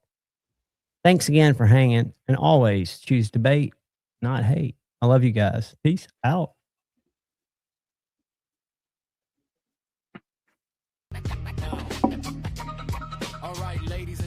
Javon's Night Flicks, baby.